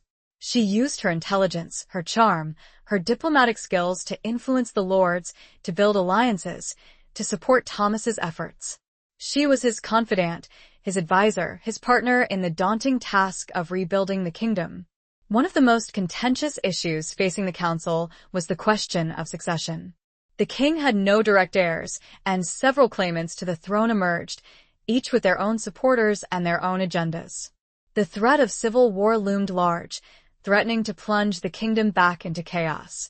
Thomas, wary of any single claimant seizing power and potentially repeating the king's tyranny, proposed a radical solution: the establishment of an elective monarchy.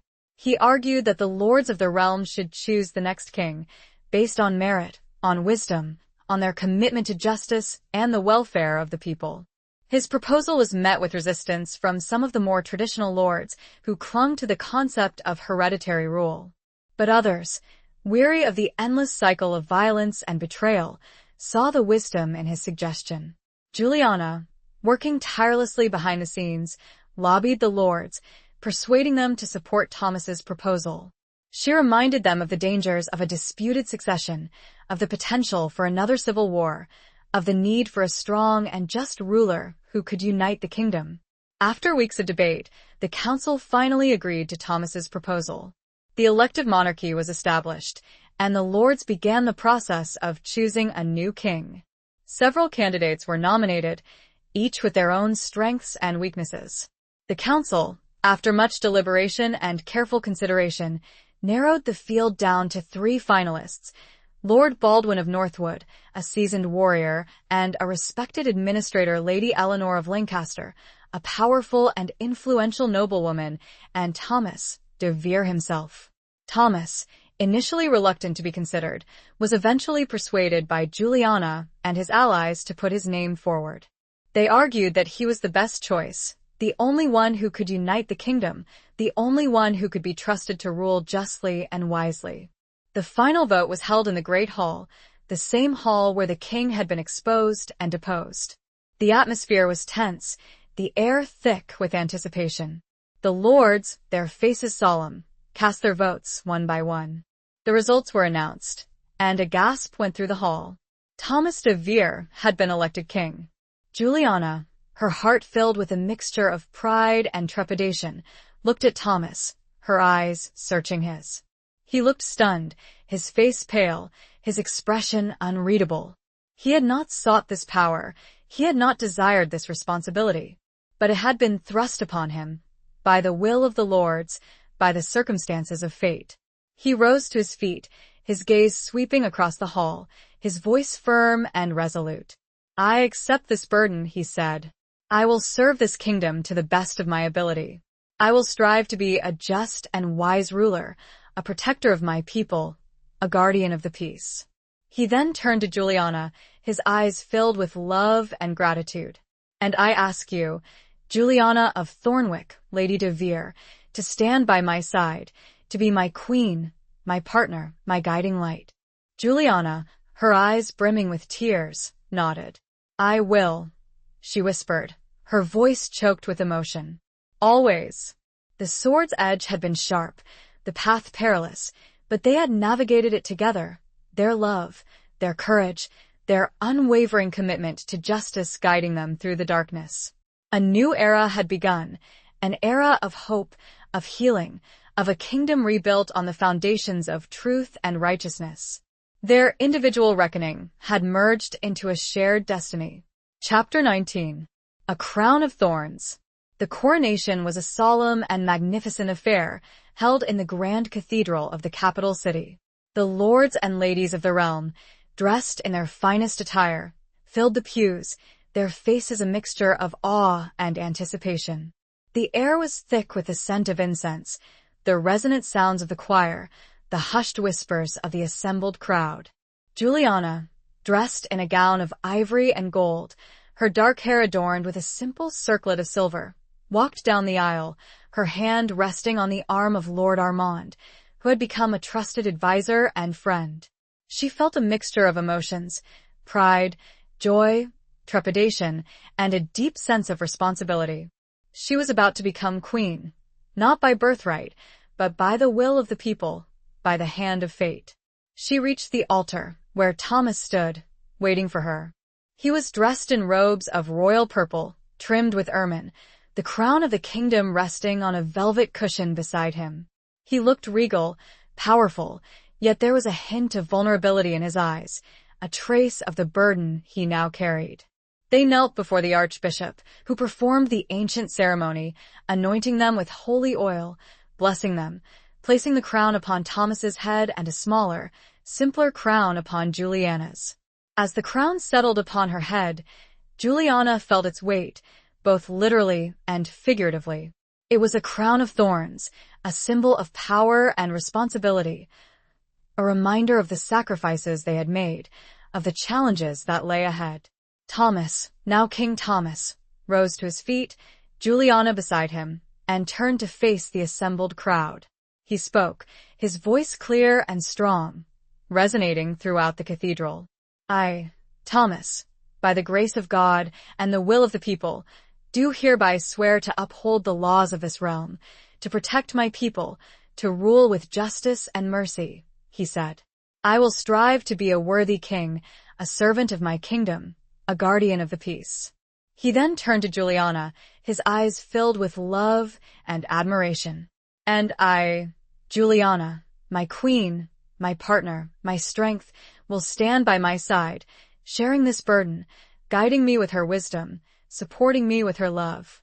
Juliana, her voice trembling slightly, repeated the oath, pledging her loyalty to the kingdom, to her husband, to the people she now served. The crowd erupted in cheers, their applause echoing through the cathedral, their voices raised in a chorus of acclamation. A new era had begun, an era of hope, of healing, of a kingdom reborn from the ashes of tyranny and betrayal. But the challenges facing the new king and queen were immense. The kingdom was still divided, the wounds of the past still raw, the threat of rebellion still lurking in the shadows. The treasury was depleted, the economy struggling, the people weary of war and strife. Thomas and Juliana, working tirelessly, set about the task of rebuilding the kingdom.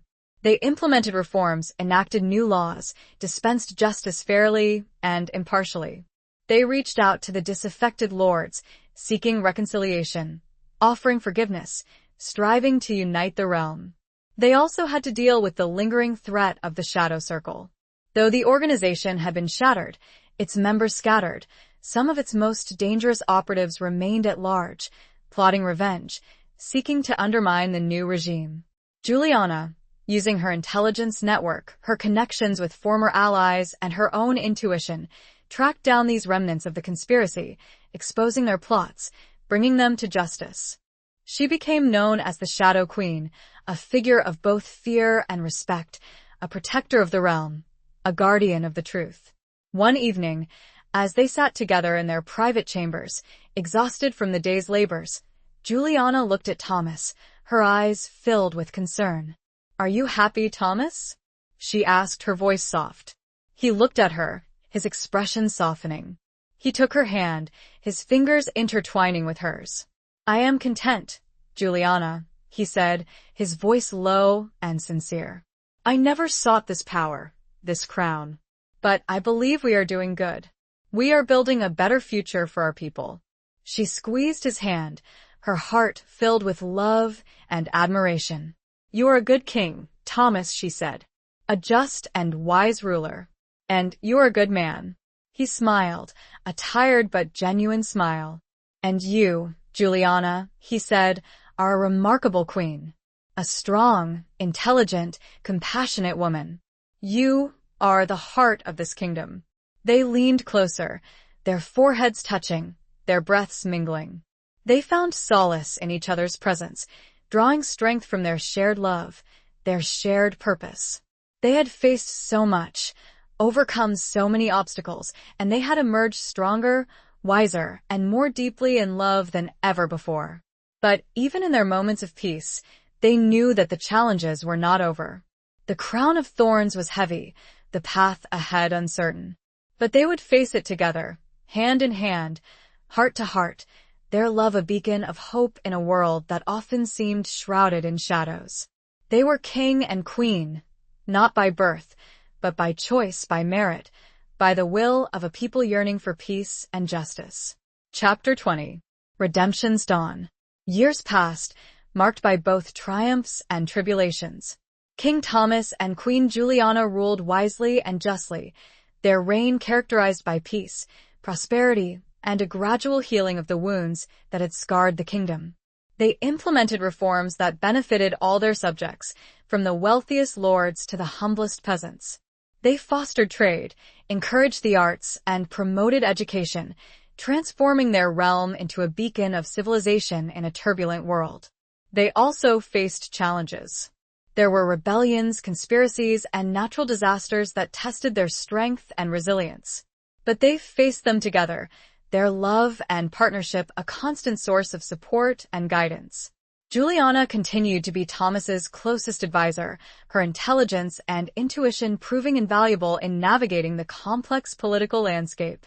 One of the most significant achievements of their reign was the establishment of a permanent council, comprised of representatives from all regions and social classes of the kingdom. This council served as an advisory body to the king and queen, ensuring that the voices of the people were heard and that decisions were made with the best interests of the realm in mind.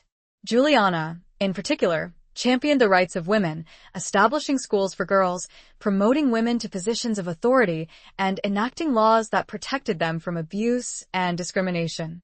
She became a symbol of hope and empowerment for women throughout the kingdom, her legacy enduring long after her reign. The remnants of the Shadow Circle continued to pose a threat, launching occasional attacks and attempting to sow discord. But Juliana, with her network of informants and her unwavering determination, consistently thwarted their efforts, bringing the remaining conspirators to justice.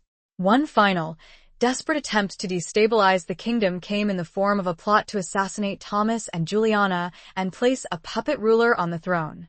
The plot was masterminded by a distant relative of the former king, a man driven by a thirst for revenge and a misguided belief in his own right to rule. The plot was uncovered by Juliana's spies, and the conspirators were arrested before they could carry out their plan. The leader of the plot, brought before Thomas and Juliana, spat defiance and hatred, accusing them of usurping the throne, of betraying the legacy of the former king. Thomas, his face stern, his voice firm, responded, "We did not usurp the throne. We were chosen by the people, by the lords of this realm, to lead them out of darkness and into a new era of peace and justice. We have betrayed no one. We have only sought to serve our kingdom, to protect our people, to build a better future for all." Juliana, standing beside him, added, "The legacy of the former king was one of tyranny, of betrayal, of suffering. We have broken that cycle. We have created a new legacy, a legacy of hope, of healing, of justice." The conspirator was sentenced to life imprisonment, his plot foiled, his dreams of power shattered. The final embers of the Shadow Circle were extinguished, their threat finally eradicated. As the years turned into decades, Thomas and Juliana's love for each other only deepened. They had faced every challenge together, their bond strengthened by adversity, their partnership a testament to the power of love and loyalty. They were blessed with children, a son and a daughter, who grew up to be strong, intelligent, and compassionate individuals, inheriting their parents' commitment to justice and their love for their people. One evening, as they sat together on the balcony of their private chambers, watching the sun set over the peaceful kingdom, Thomas, his hair now streaked with silver, his face lined with the wisdom of years, turned to Juliana, his eyes filled with love. "We have done it, Juliana," he said, his voice soft. "We have built a better world." Juliana, Her own hair touched with silver, her beauty undiminished by time, smiled at him. "We have," she replied, her voice filled with contentment. Together. They held each other's gaze, their hands clasped together, their hearts filled with a deep and abiding love that had endured the test of time, that had overcome every obstacle, that had brought them through darkness and into the light. Redemption's dawn had broken, not just for them, but for the entire kingdom.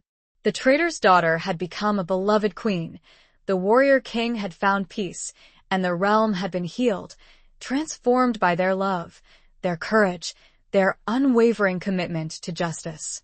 Their story would be told for generations. Epilogue. The years flowed onward, like the river that wound its way through the heart of their kingdom. King Thomas and Queen Juliana ruled for many long and prosperous years, their names etched in the annals of history as the monarchs who had brought peace and justice to a troubled land. They were remembered not for their power, but for their compassion, not for their conquests, but for their wisdom, not for their wealth, but for their love, both for each other and for their people. As age began to claim them, they gradually relinquished their duties to their son, Prince Edward, who had been raised with the values of justice, mercy, and service that his parents had instilled in him. He proved to be a worthy successor, carrying on their legacy, ensuring that the kingdom continued to flourish. One crisp autumn evening, as the leaves turned gold and crimson and the air carried the scent of wood smoke, Juliana and Thomas sat together on the same balcony where they had so often shared their hopes and dreams. They were old now, their bodies frail, their movements slow, but their love for each other remained as strong and vibrant as ever. Juliana, her hand resting in Thomas's, looked out over the kingdom, her eyes filled with a deep sense of peace. "We have had a good life, Thomas," she said, her voice soft but clear. Thomas, his gaze fixed on Juliana's face, smiled. "We have," he replied, his voice husky with emotion. "The best. Better than I ever deserved." She squeezed his hand, her eyes meeting his. "We built it together," she said. "From the ashes of betrayal and despair, we built a life of love, of purpose, of redemption." He nodded, his eyes reflecting the setting sun, the golden light illuminating their aged faces. "And now," he said, "it is time to rest." Later that night, as the moon bathed the kingdom in a silvery glow, Juliana passed away peacefully in her sleep, her hand still clasped in Thomas's.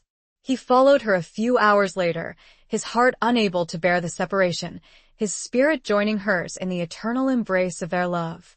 They were buried together, side by side, in the grand cathedral where they had been crowned, their tomb adorned with a simple inscription, "Here lie King Thomas and Queen Juliana." They loved each other, and they loved their people. Their legacy lived on, not just in their children and grandchildren, but in the hearts of all who remembered them, in the laws they had enacted, in the institutions they had established, in the very fabric of the kingdom they had transformed.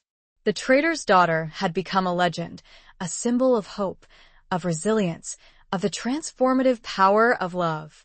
The warrior king had found peace, his heart healed, his soul redeemed. Their story, a tapestry woven with threads of darkness and light, of betrayal and forgiveness, of despair and hope, would be told and retold for generations to come, a testament to the enduring power of love, of justice, of the human spirit. The echoes of the past faded, replaced by the gentle murmur of a kingdom at peace, a kingdom built on the foundations of love and loyalty, a kingdom that would forever remember the king and queen who had shown them the way.